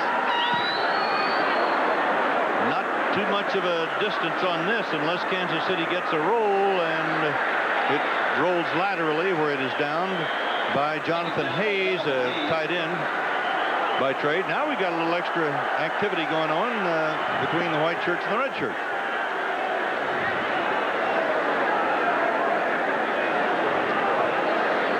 There's a good place not to lose your helmet, and that's on a football field. There he lost his. Keeps going. Johnson, not a bad time to go the other way. Head for the sideline. Head for the sideline. Early games today. The Bears beat Buffalo. The Bills are not undefeated any longer. And Philadelphia back to beat Houston. Seattle knocks off Atlanta, but how about Cleveland handling Pittsburgh today? And the Giants win by 1. Freeman McNeil out to the 40, out to the 41, almost the 42. Got about 7. Tim Cofield, 54, the linebacker, got the tackle. And Miami still shutting out Minnesota. That's a major surprise, Al. Sure is. Denver shutting out San Diego. And, of course, Cincinnati. We've already talked about the Bengals, and the Jets will take the Bengals on in Cincinnati next week. And Phoenix, looks like they're going to do it to the Rams in the third quarter. But the Rams have a lot of firepower. Wide pitch to McNeil. McNeil a first down. McNeil to midfield. Brought down by Dino Hackett, the inside linebacker, and Deron Cherry, number 20. The Jets are going to eat up as much of the clock as they possibly can. Again, a guard is leading this play, makes a fine block up front. Sweeney's out in front, and Freeman is coming. Good offensive. 2 very good calls. Sellout crowd here at Giant Stadium today, seeing a good ball game. A 32-yard punt a moment ago gave the Jets very good field position. That's Schuler and Johnny Hector driving his way inside the 45 to the 44. Lloyd Burroughs, 34, strong safety. Dino Hackett, 56, the inside linebacker on the hit. They use this tight end so effectively, Mickey Schuler, not only receiving the football, but also blocking. He's leading the play, but they're really going to hit behind it. First down is still the play in football. It gives you all of the options. Now they got second and fairly short. Second down 4 as Al Toon splits wide to the left side, and Kurt Sohn goes to the right side. Wesley Walker has not played much today as Hector takes that ball right through the middle for a first down to the 40, and Dino Hackett, who leads the Chiefs in tackles, makes another hit. Freeman McNeil, 76 yards we have on our stat sheet today for 14 carries. Wesley Walker had shoulder separation that cost him much of last year, and a little bit on the shaky side today, even injury-wise. And as we watch a possible measurement, it reminds you somewhat of a heavyweight fight. The infighting, the punches to the solar plexus, and suddenly the fighter is gone. Now, is it true about Kansas City? Has the offensive line of the Jets won the football game? We'll find out pretty quickly. And so it's a first down for the New York Jets by maybe the nose of the ball, just about a half an inch. Jets have had a balanced attack today, 170 yards rushing, 166 in the air. So the Jets have a first down on the Chiefs 40 with 8 minutes 45 seconds left to play. The Jets are leading 17-10. Walker in motion, back to the near side. Roger Vick down to the 37, and let's go to Len Berman for an update at NFL Live. Len? Okay, Merle Harmon at the L.A. Coliseum. Boomer Esiason does it again. He now leads the league with 12 touchdown passes. Ira Hillary shakes the tackle, takes it in 15 yards. Look at this score, 45-7. The Bengals now lead the Raiders. Okay, Merle and Al. Len, if anybody else had told me that but you, I wouldn't have believed it, I don't think. But Len Berman tells it like it is and tells the truth. And the Cincinnati Bengals are really flying high today. Second down, 7. Schuler in motion, run behind him, but there's no hole, so Victor breaks it back to the left side, and Roger Vick is fumbling the ball, and Kansas City may have recovered it, and the Chiefs have it. So Roger Vick, no hole there, following Schuler into the line. He tried to break it back to his left. Low angle, coming right at you. Vick looked like he had made something big out of very little that was given to him. Hits in there, breaks it to the outside, carrying that ball, never does switch it over. Good hit by Deron Cherry, the first man to hit him. Cherry not only hit him, he took the ball also as he stripped it away from him. No wonder this guy makes $850,000. That Rutgers man is quite a player. There's Vick, a little impressed. The big turnover. Chiefs have it, 26-yard line. Okoye and Hurd are the running backs. That was the starting backfield a year ago. DeBerg swings it to Hurd, who breaks a tackle, gets almost 10, and was marked out of bounds, so at the 34. Rich Miano, the safety man from Hawaii, ran him out of bounds, short of a first down. We haven't really seen DeBerg or the coaching staff use number 35 as a pass receiver, Christian Okoye. Christian, maybe it's the thumb that continues to bother him. They've got Okoye in there and Herman Hurd. Both good runners, both good receivers. And both making their first appearance of the year as Okoye takes it to the 36. And Kevin MacArthur, the 250-pound linebacker, number 57, yanks him down. So they will mark the ball at around the 36. You know, the Chiefs do not have the luxury of time. The Jets do. It is the Jets' ally right now with going on just about 7 minutes and 15 seconds. Larry Moriarty, normally the fullback, is going to come in as a third tight end with Roberts and Hayes as the others for Kansas City. Third down, inches. Hurd can't get it. The Jet defense does the job. Paul Fraze, a rookie from Syracuse. Eric McMillan, 22, a rookie from Missouri, in there on the hit. Take a look at it from the end zone. The Jets are doing everything right. It's almost like they knew that play was coming. They overwhelmed the tight end. They overwhelmed most of that offensive line. So now Kansas City will kick it away, and Kelly Goodburn needs to get a good one. JoJo Townsell is back deep. This is the 8th punt of the day for Goodburn. We have 6 minutes, 17 seconds left to play. The Jets are leading by a score of 17-10.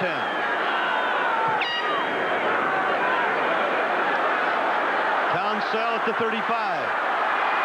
Flags down. He is dropped at the 43.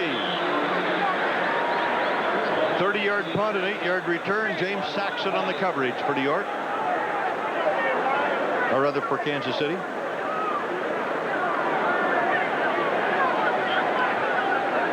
Ben Drysdale, I'll tell you what the story is. He's a little bit smoked at Moriarty.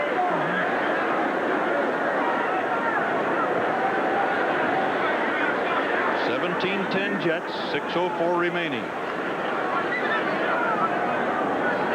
It'll be illegal block in the back, number 42. That's a 10-yard penalty, and it's first down, and it's timeout. A 10-yard penalty, illegal block in the back by John Booty of the New York Jets, and it's 17-10 New York. Merle Harmon and Al DeRogatis with you at Giants Stadium. Jets lead the Chiefs by a score of 17-10, 6:04 to go. The Chiefs need 3 and out. It's an absolute must, 3 and out situation. First down running could cost them the game. Freeman McNeil on the sweep now, cuts it back the other way and heads up the middle. And look at McNeil. 1 man to go, but he couldn't shake Deron Cherry. And he is all the way down to the 44-yard line of Kansas City, and Deron Cherry saved the touchdown. And that was absolutely poor pursuit on the part of the Kansas City Chiefs. You try not to malign a team, but here they are all up. They're over pursuing. They're not looking for the cutback. Cofield really never had an angle on number 24. I know Freeman's good, but could have been played better defensively. McNeil gets 28 yards, and he's 104 for the day on 15 carries. First down, they mark the ball on the 45 of Kansas City. O'Brien wants to go up top, but instead will hit the deck as Dino Hackett, the inside linebacker, was coming after him. And he got him down on the 47 or 48. Let's see where they mark it. 48-yard line. So O'Brien, who doesn't look like any other quarterbacks, said, hey, guys, the field is hard. Well, it's Cincinnati 45-7 over the Raiders. Miami continues to shut out Minnesota. Denver shut out over San Diego. And Phoenix touchdown over the Rams. Second down, 17. O'Brien to Schuler at the 41. Well, they're not going conservative, that's for sure, with 4 minutes and 49 and counting.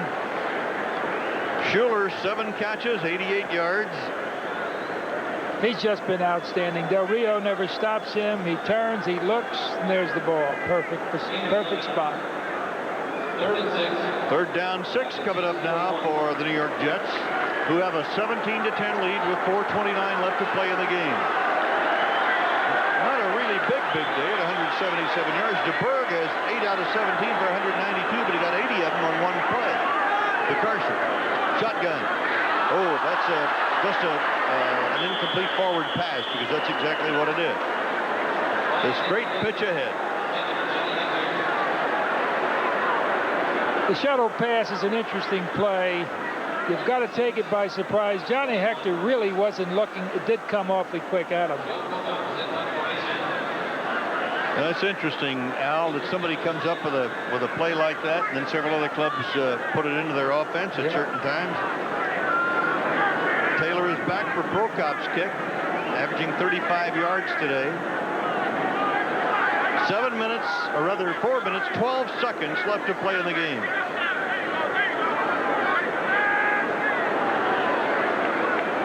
Three seconds. Got it, the snap, and gets the kick away.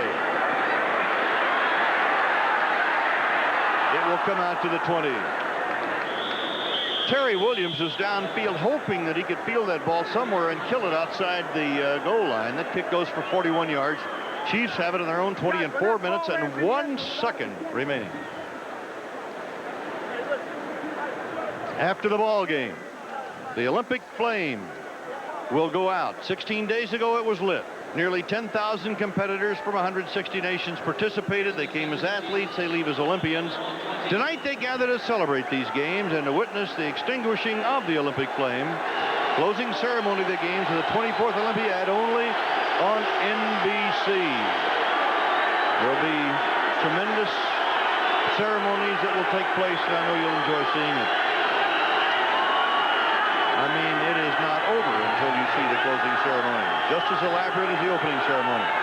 Draw Okoye. A yard, maybe.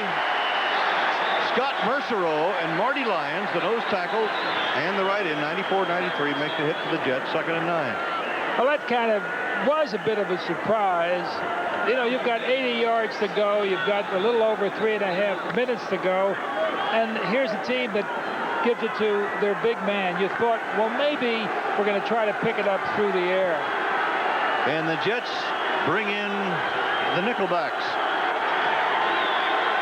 2nd down 9 for Kansas City.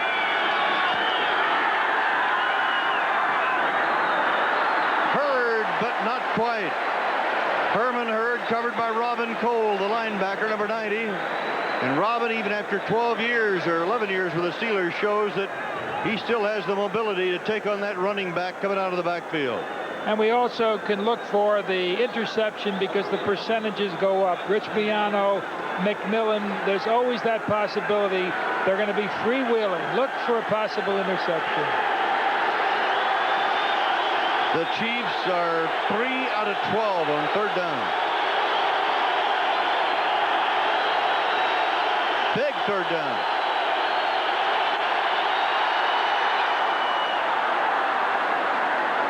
From Giant Stadium in New York, we welcome those of you who've been watching the Bengal Raider game. And right here at Giant Stadium, this is Merle Harmon with Aldi Regatas.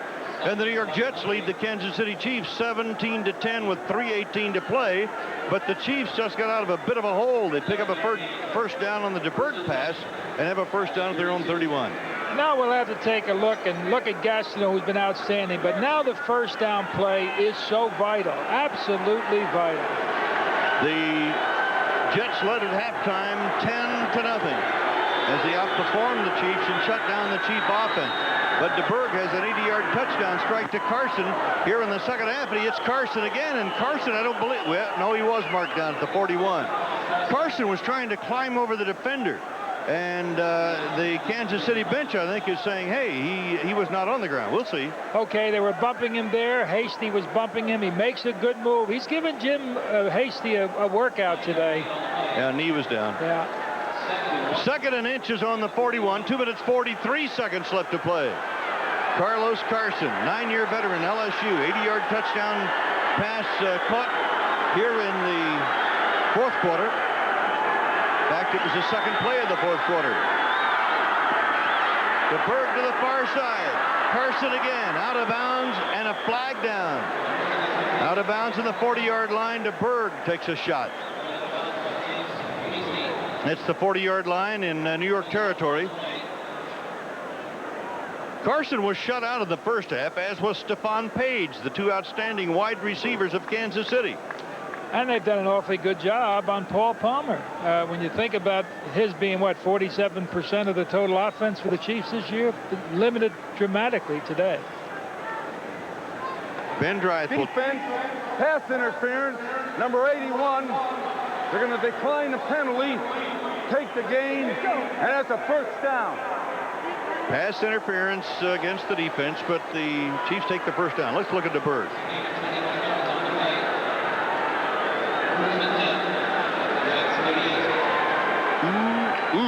Mercero, the nose tackle, put a hurt on DeBerg, but he's right back at its first down on the Jet 38. 2:23 left to play in the game now. Kansas City, they have struggled, Merle, and they've hung in there, and they're still in this football game. Emil Harry is in wide to the right. Fake to Harry, a handoff to Okoye, and the Jet defense comes after him, led by Marty Lyons, 93, the defensive right end.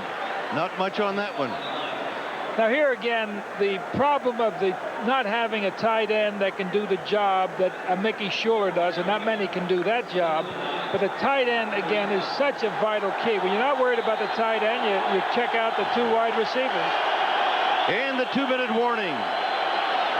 The Chiefs will have the ball when we come back on the 37, trailing by 7. 2 big minutes coming up. But oh, what Carlos Carson has done. 5 catches, 162 yards, won an 80-yarder for a touchdown. His career high is 197 yards in one game. So DeBerg has rallied the Chiefs in the second half. Second down, 9. The crowd is really into it here now. Gastineau trying to get there. Safety valve to Palmer, and Palmer is out of bounds on the 39. He takes about a yard loss. Stops the clock with 1:52 remaining. There again, looking for his wide receivers, not thinking about his tight end, not really thinking about anyone other than the possibility of Paul Palmer. Big play, obviously, Henry, you kind of like him, number 86. He's made some very gutsy clutch catches for the Chiefs. The Chiefs didn't have 100 yards offense in the first half, but they really have it going now, but they trail by 7. Third down, 10.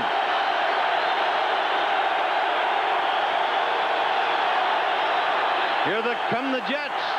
DeBerg has time over the middle. It is caught. And it will be down on the 30. Emil Harry, number 86, the wideout from Stanford, makes the catch. Now they're going to mark the ball about a yard or so ahead. It'll be a first down. 1:35 remaining. Emil Harry has made those clutch catches, and he made another one. He's covered pretty well and comes back and does it. DeBerg calling the play at the line of scrimmage. 1:25 left in the game. Going for the 7. Almost intercepted by Eric McMillan as he played Carson very well, and McMillan is claiming offensive pass interference. Yes, he was, and it was close. Let the audience make the call. There he is, going deep. It's anybody's ball. Good call by the official. DeBerg, 13 out of 24, 243 yards. McMillan, the rookie free safety, whose daddy is the famous Ernie McMillan, assistant coach of Phoenix. 1:16 and running. Second down. Flag down. The clock had gone to 0. Delay of the game call. 5 yards. Second down. I continue to see Paul Palmer coming to this side. The two wide receivers are taking the Jets defense deep on the top of your screen or the far side of the field. it would appear that if they took number 26 and took him out to that side, he would have an awful lot of running room. 10th play of this drive. Kansas City with a minute 16 to tie this ball game up. Second down, 14. DeBerg caught inside the 5 by Harry. It'll be first and goal to go for Kansas City. Bobby Humphrey, the quarterback, made the tackle. A timeout is called. And hasn't Emil Harry been something in the clutch? And how about the Chiefs? They looked like they were so outplayed. Their total yardage was so insignificant. They never, ever quit. They hung in there. The blocking got a little better, not a great deal better. And here's the pass. And here's the catch.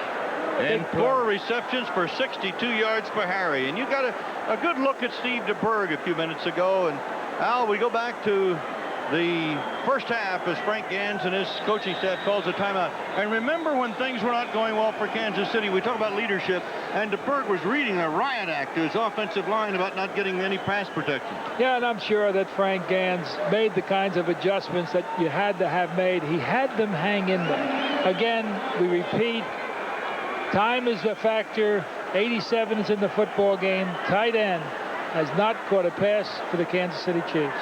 And in making that comment about DeBerg and his leadership, the Chiefs were telling us yesterday, this is what they want from DeBerg. They want him to get on him in the huddle. And boy, he was after him, wasn't he? Sure was. First and goal on the 3, a minute 4 to play. 17-10 New York.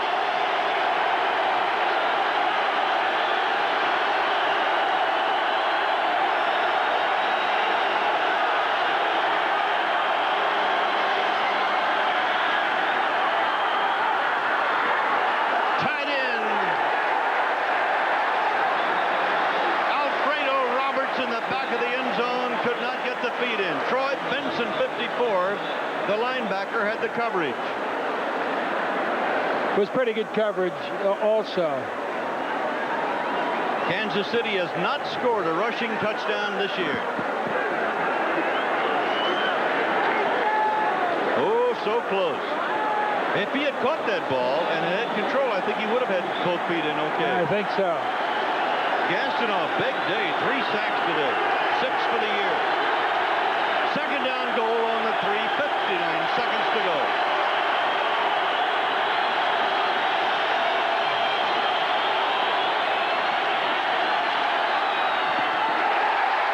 Third and goal coming. Palmer, the intended receiver. Kyle Clifton, the linebacker, covering. 56 seconds to play. Joe Walton has seen his Jets go to 3-1 this year after losing the first game, winning 3 in a row. Now Kansas City will go to wideouts, taking out the tight end. They're going to flood the field with wideouts. DeBerg, 14 out of 27, 272 yards. Sellout crowd, Giant Stadium. Merle Herbert and Al DeRogatis with you. Let's watch.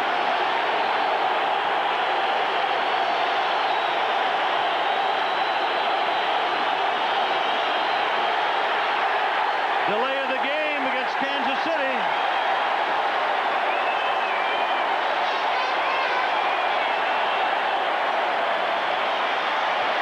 That's the second delay of the game call. And Steve DeBerg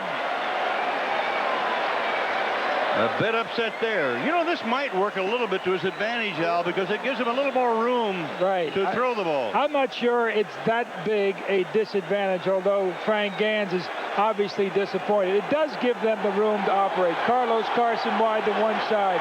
Stephon Page here. Harry in the middle on the left side. Third and goal. Wide open. Touchdown. Emil Harry, number 86, and the Chiefs can tie. Bobby Humphrey, the left quarterback, had the coverage. He was the defensive player of the month in September, but this one got away from him. And here we are, Merle, thinking that our 4 games was about to come to an end, and all of a sudden, it looks like we're going to get sudden death. And by the way, the last one I did was Christmas Day with Kurt. It was sudden death. It was Kansas City, and it went on and on and on. Miami. 6 quarters plus. Lowry to tie it, Kenny to hold. 51 seconds left. Tie game. 17 all. And 51 seconds to go.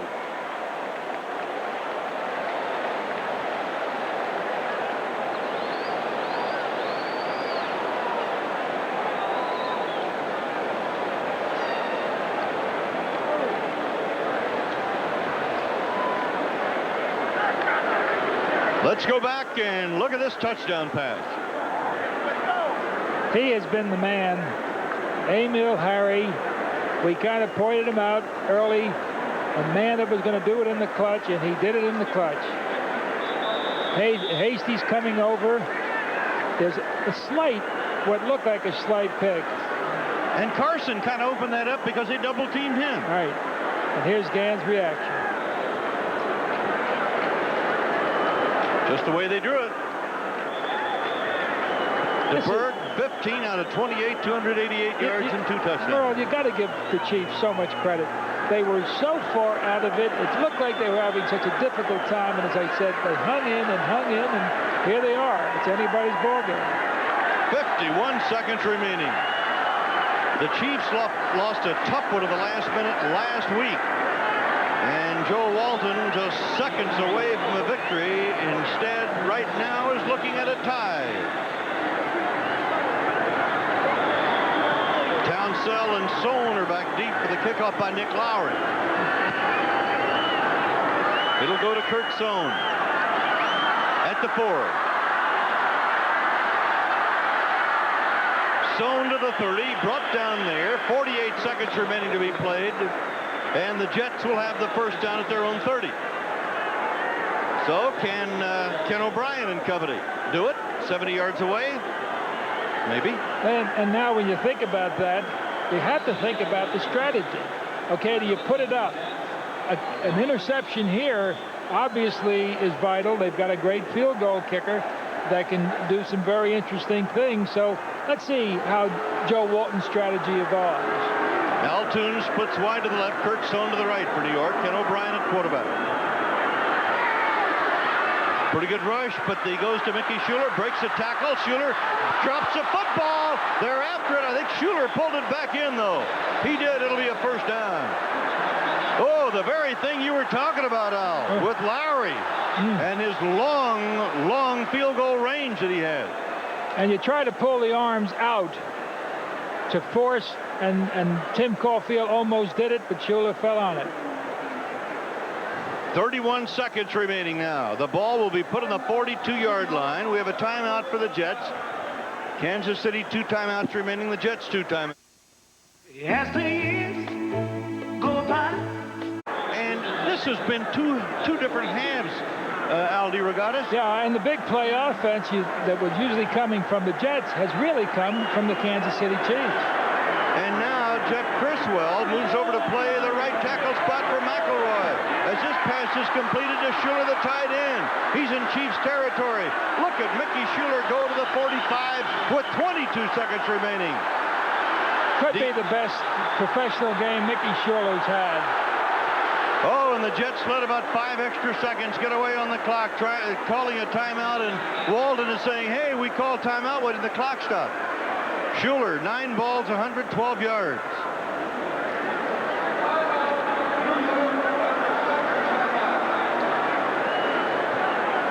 We welcome you, good football fans, who have been watching the Denver-San Diego game. This is Merle Herman with Al DeRogatis at Giant Stadium in New York.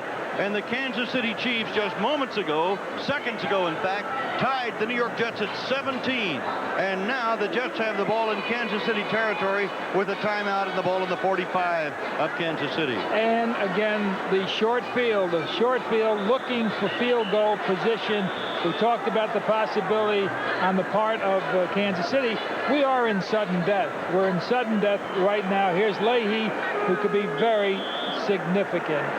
His best range is inside the 40, where he has been especially effective.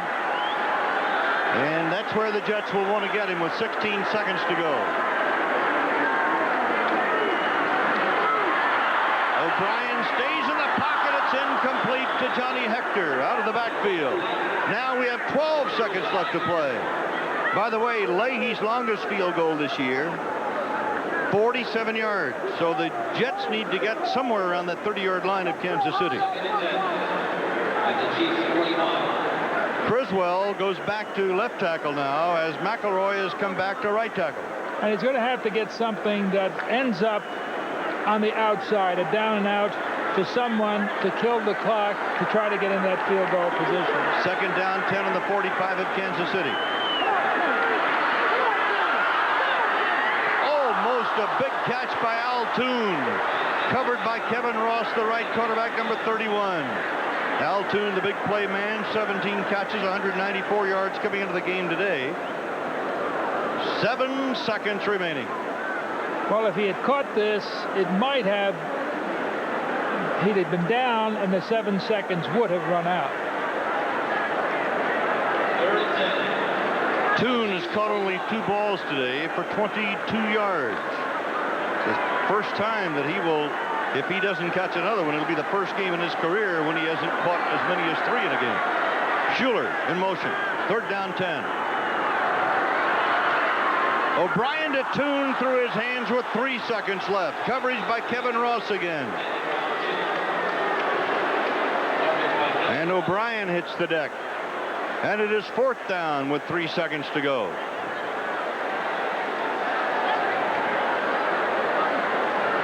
Well, can the Jets get one play off in 3 seconds and get a timeout? I mean, if O'Brien can get in field goal range. Does the Jets have 1 timeout remaining? Am I looking at that, or are there no timeouts? We had him for 1 remaining. Okay, I wasn't sure. I'm looking at the scoreboard across the way. It's unlikely that they'll be able to do that, so they got 1 choice, and that choice is to go for it all. Go deep and hope you can do it. Jets just took their last timeout with 3 seconds left here at Giant Stadium in New York. The Jets going for their 4th straight win after losing to New England, beat Cleveland, Houston, and Detroit. Next, we'll take on those Cincinnati Bengals, and for those of you who saw that game today, how about the Bengals? Kansas City opened the season with a loss to Cleveland, then to Seattle, then beat Denver, and last week lost to San Diego on a very disputed call on a roughing the passer penalty to give San Diego 1 more shot, and Babe Loffenberg threw a touchdown strike. San Diego won the ball game. Longest career field goal, 55. O'Brien, 18 of 36, 202 yards. 3 seconds. No seconds left. O'Brien is down. We head for overtime. So the game tied at regulation, 17-17. After the Jets led at the half 10-0, and at the 3rd quarter 10-3. This 4th quarter has been a big one for Kansas City, including the 80-yard touchdown strike to Carson right after the Jets scored in the first play of the 4th quarter. Well, here's how they fare in overtime ball games. But you mentioned that big overtime game that you called with Kurt Gowdy years ago on that Christmas Day, Miami at Kansas City. This man is smiling, and he should be.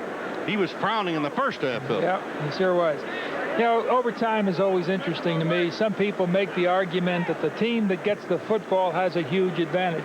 Some people argue that overtime, a team should at least have the advantage of having the ball 1 time, Merle. So this little flip of the coin here gets mighty important, especially when you have good field goal kickers. Kansas City wins the toss. Steve DeBerg and company will have the ball as we start overtime play. 5 minutes, or I beg your pardon, 15 minutes. And if nobody scores in this quarter, it'll go as a tie, or this sudden death, if you will. So we'll be right back with the overtime period after the minutes if But if nobody scores in 15 minutes, it goes as a tie. And, of course, the first team that does score, it's over. And the field goal kickers are getting ready. All they want is a shot.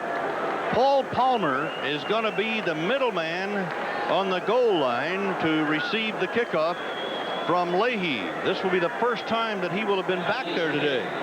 Now, this is the young man who was fourth going into the game today of the entire NFL in total yards from scrimmage with 543. That's big-time company. I'm talking about Herschel Walker, Roger Craig, and Eric Dickerson. Leahy will kick it, and Palmer says he wants it. Short kick at the 10. He's at the 29, and Terry Williams of the Jets is there to make the tackle. By the way, 51% of the time, in case you think it's a huge advantage to get the football, it's only 51% to 49%. The team that gets the ball wins the game. So the advantage really isn't, it's negligible. Kansas City with Steve DeBerg, who's had an outstanding second half. 172 yards in the fourth quarter for Kansas City. 318 total yards. There's the book for the game for DeBerg.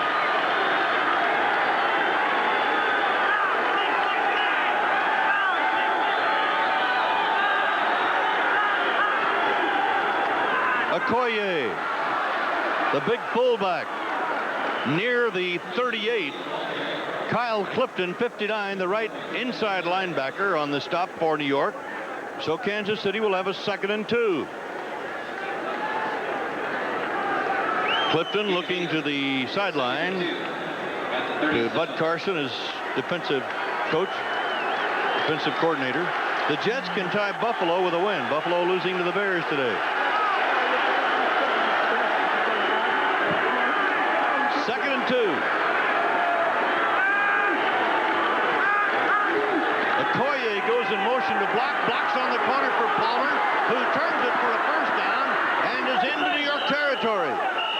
Out of bounds, just outside the 45-yard line, chased out by Ernie McMillan. And they know exactly what it is they're trying to accomplish, the Kansas City Chiefs. Here's a low angle. It's a good block by Okoye and excellent running by Paul Palmer. He's a clutch man. And they said that. Frank Gann said this man can do it in the clutch, and that's where you need him. He's not very big, but is he a tough kid? 5'9", 181 pounds, and he is on the sideline right now. Palmer should be okay. Lots of time to go if needed. Herman Hurd is now in the game as a running back, and Lowry is getting ready for Kansas City. First down. The pass looks so obvious, you wonder if the draw isn't the play.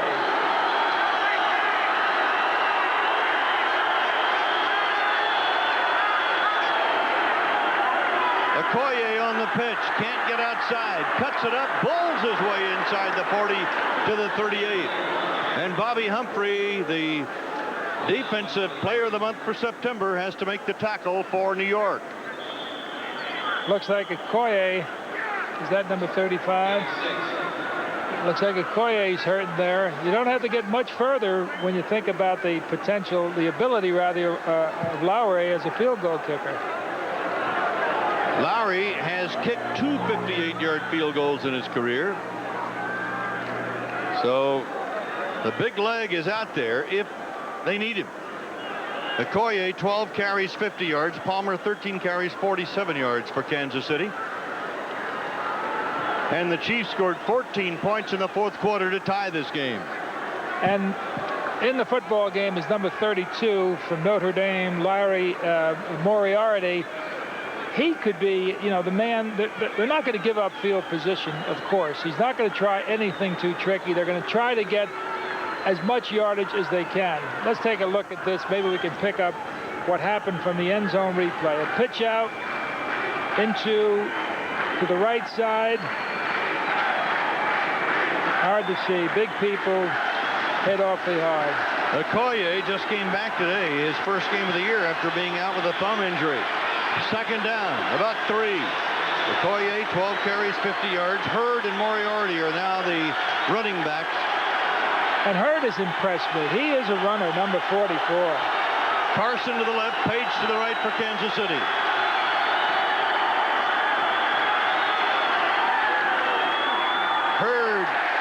Hit by linebacker Kevin MacArthur, number 57.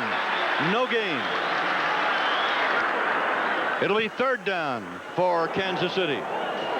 Now, do you think, Merle, that Harry can do it again? I just see number 86 go into the football game. He's been so big. And, you know, when you think about the outstanding player of the game, Gastineau looks awfully good on one side, but this young man looks awfully good for Kansas City.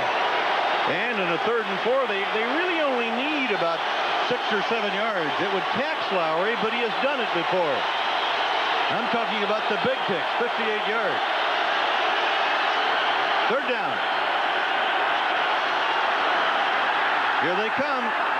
Incomplete. Number 28, Carl Howard, had the coverage for New York. Harry was in the pattern. Kansas City will have to bring on their punter. Here's another look. Ooh, Howard didn't miss that by much on the interception, did he? Nope. They would have changed the course of this game in a hurry. 12:36 left to play in the overtime. Score tied at 17. Kelly Goodburn from Emporia State in Kansas to handle the punting. Down cell is deep for the Jets. Goodburn goes for the corner but didn't get it. Jets take the ball on the 20 with 12:36 remaining in the overtime, and the score tied at 17. Leahy on the sideline ponders. Will they get me close enough? Or can they get it in the end zone? And touchdown, I won't have to go out there. Pat Leahy is 15th year, career high, 55-yard field goal. Lowry has a stronger leg for Kansas City. Freeman McNeil near the 24. Dino Hackett, 56. The linebacker for Kansas City on the stop. Right after the ball game, the closing ceremonies from Seoul, and you'll see it in its entirety. The ceremonies will match the spectacle of the opening ceremonies. There'll be 3,000 dancers and performers, a 1,000-year-old bell that weighs 72 tons, flags, banners, oriental symbolisms. The Olympic flame will be going out, and you'll see it all right here on NBC. Freeman McNeil, first down at the 34. Deron Cherry, the Pro Bowler, 5 times a Pro Bowler, free safety, and Todd Howard, the inside linebacker, make the stop. Once again, low angle, McNeil coming at you. Again, watch the guard leading the play. He knows what to do with the football. Ball is marked closer to the 35, where the Jets will have it with 11:20 to go in the overtime. 1986, the Jets lost in overtime in a playoff to the Cleveland Browns, who won big today, by the way. Browns. Schuler in motion. Goes as the blocker. Vick right up his pack out to the 40-yard line. Lloyd Burris, the strong safety, making the tackle, and the Jets realizing that they've got plenty of time as long as they can keep possession as Wesley Walker comes in now, and it'll be second down 5. And they're giving number 88 an awful lot of room on the far side of the field, Kevin Ross. Now, you know, Al Toon is a man you don't play with. You take him away. You take him out of the offense. Al Toon, 16 career touchdown catches. Has not caught a touchdown catch this year. Freeman McNeil. 35-yard line of Kansas City, Freeman McNeil. He's already had a 119-yard day until he broke that big one off. And that gives him 145 yards for the day. And another man you have to consider for the Budweiser game man, player of the day. Look at McNeil. That is good running, good blocking. That's the old Freeman McNeil. He had gained 145 yards on the ground in the first 4 games. He's 143 officially right now in this one. Walton had them thinking pass, and he came with the run. Flags down. Johnny Hector. Barrel bails his way to the 30. Dino Hackett, Deron Cherry on the tackle. Two outstanding defensive performances for Kansas City, and the penalty will be against New York. Somebody was in motion. Illegal motion on the offense. There were two men moving at the same time. Two men moving at the same time, the call, and Joe Walton says, oh no, we've moved the ball well, we're getting where we want to be, and we don't want anything to break the momentum. And boy, you talk about momentum in this game. The Jets had it in the first half, and Kansas City had it in the third and fourth quarters. We're now in overtime. If you've just joined us, 40-yard line of Kansas City. Jets first and 15. O'Brien to the near side. Toon makes the catch on the 35, covered immediately by Albert Lewis, the left cornerback. And Leahy again thinks about what his role might be. Third catch for Al Toon, and now he keeps his mark intact. He has never caught less than 3 balls in a game that he has played in with the Jets, and it is raining in New York. And we've heard so little from Wesley Walker, and he's at the far side of the field. Another run. Johnny Hector gets banged down hard.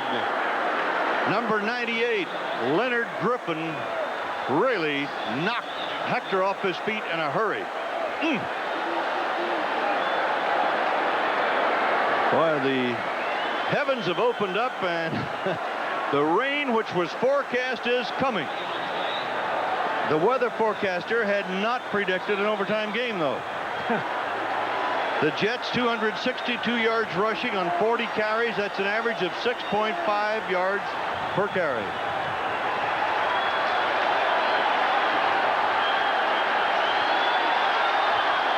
For those of you who have been watching the Raiders in Cincinnati, we welcome you to Shea Stadium in the rain. We're in overtime. O'Brien throwing.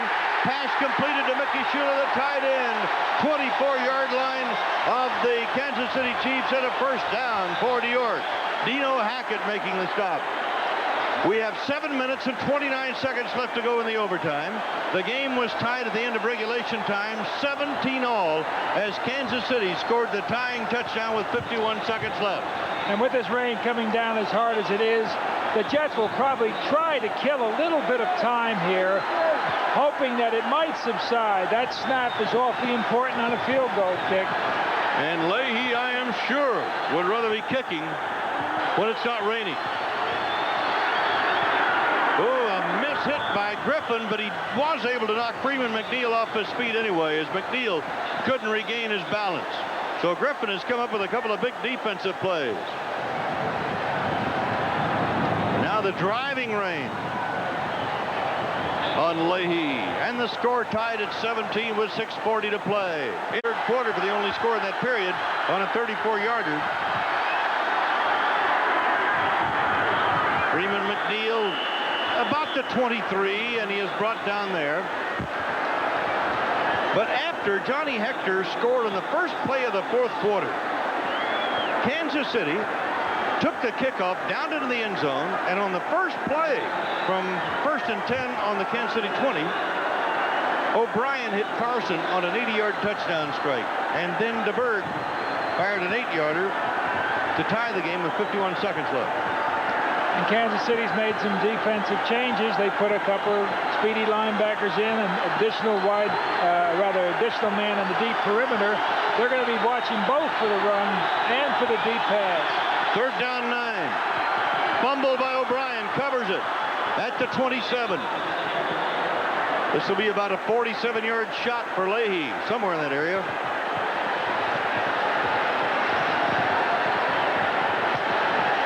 Remember, Leahy is deadly inside 40 yards. This time he's got to go an extra 4.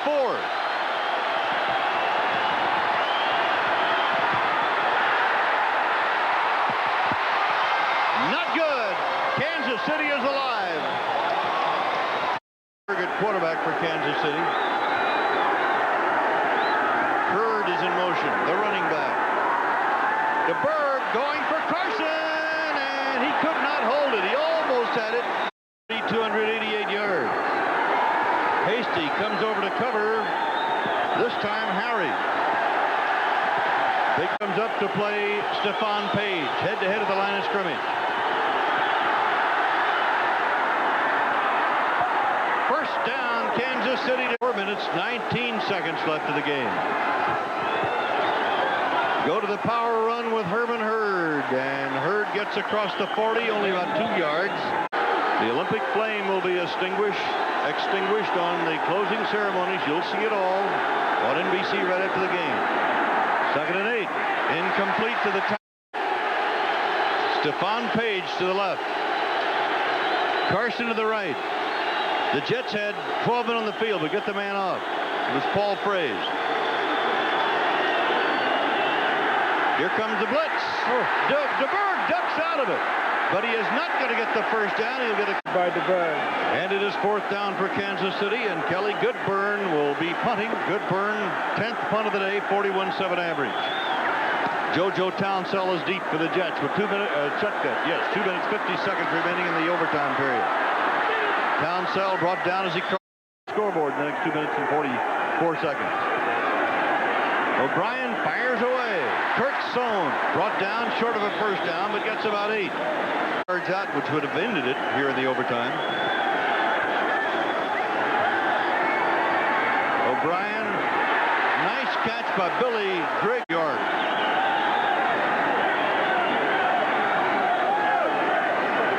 O'Brien over the middle. Al Toon trying to get out of bounds and does at the 49-yard line. And 3 to play the OT, tied at 17. Toon just couldn't find the handle on it. 3 yards, 1 interception. In the overtime, he's 5 out of 6. 2nd down. Time. Caught by tight end Billy Griggs. He can get up and run. Nobody touched him. He tries to get the first down. He's in. Be very effective here. Freeman McNeil at the 35, and we have 1:17 to go. The Jets want to get closer. McNeil, they're going right up the middle to stay right in line with the goalpost. Kansas City recovered the fumble. That's the one thing that we were thinking about when I just asked you the question. Do you go for the field goal now, or do you take the chance? You go for the field goal. There was no choice. I mean, you could try to eat up 38 seconds, but why? I mean, that defense could have held for 38 seconds. Big break for Kansas City. And McNeil loses the football, and Joe Walton about to lose his mind over there as Burroughs recovers this fumble on Freeman McNeil. And so all of a sudden, with 38 seconds left, it appears the Chiefs are not going to lose this ball game. They may not win it, but it sure looked like the whole setup was coming for them to lose it. Don't forget to stay tuned now for the closing ceremonies of the Olympiad from Seoul. And Frank Gant says, hey, we'll take it. He wants a win, but a tie is better than a loss at this stage. Saxon and Hurd are the running backs. Now Kansas City's got to hold on to the ball as DeBerg will go up the middle at the 30. Connects with Stephon Page. And it's a first down, and timeout is called for Kansas City, and there are 32 seconds left. Stephon Page's first catch of the day. We were wondering when he would be heard from. He has been heard from. The closing ceremonies of the Olympic Games seen in its entirety from Seoul right after the football game here on NBC. Well, noticing the speed of Carlos Carson earlier against Hasty or just about anywhere. Very deceptively fast. Al Toon getting some medical attention. 32 seconds remaining in the overtime. We are tied at 17. We'll be right back. Close enough for a big shot.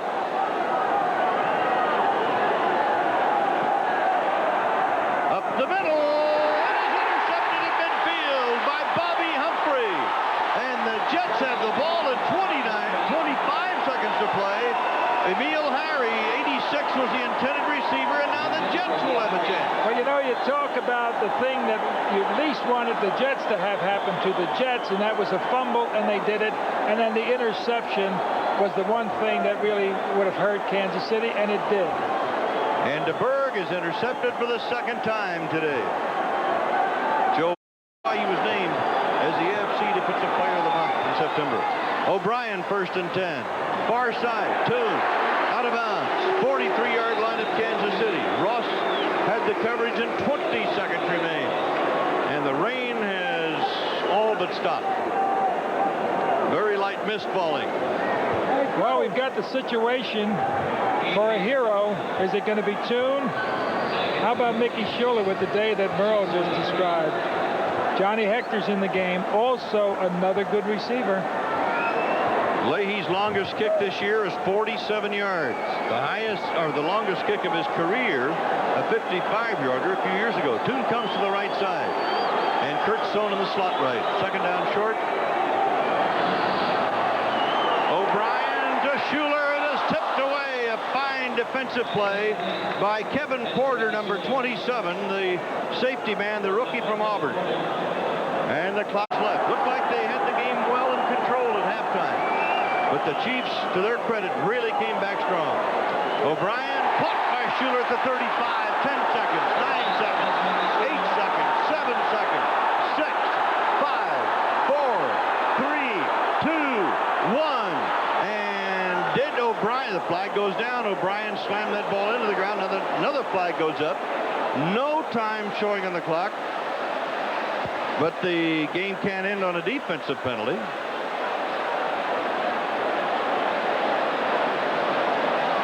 Ben Dryth discussing it with his fellow officials.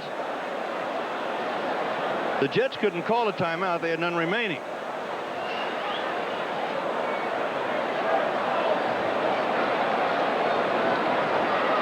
We wait. Joe Walton waits. Frank Gans waits. Somebody, that's Frank Gans, somebody is going to be very disappointed here in a second or so. And, of course, Leahy continues to wait. Illegal procedure against the offense. Put 2 seconds on the clock, I believe, is what he is saying, isn't he? The Chiefs, the way they came roaring back in the fourth quarter. Oh, absolutely. Now, what are they going to decide? Game's over? Game's over. Well, that settles the issue, doesn't it? So Ben Dryth says, we're going to end this thing in a 17-all tie because we don't have any time left. Joe Walton comes out and says, no, wait a minute. Wait a minute. We have some time left. But the issue has been settled because both teams are leaving the field. And this game ends in a 17-all tie in overtime as both teams had shots. Leahy missed a field goal wide to the right. And it was really very long for his range. And it was a driving rain that was taking place at the time. So you can't fault Leahy for missing that one. Also, the Chiefs came back. They had a shot, but they just couldn't put any points on the board. Well, it was an interesting way to end our 4-game return career. 17-17 tie and a little controversy. Joe is a little annoyed, and there's Mickey Schuler. What a day he's had. Well, here's the countdown. Watch the time. There was the snap, and now see, O'Brien picked it up and threw it into the ground, and the flags went up. And after much discussion, that was it. So the game ends in a 17-all tie in a wild second half and in an overtime period. So the Jets and the Chiefs kind of wind up today with sort of a little thud. The game was not decided. No decisions. We'll be back right after these messages from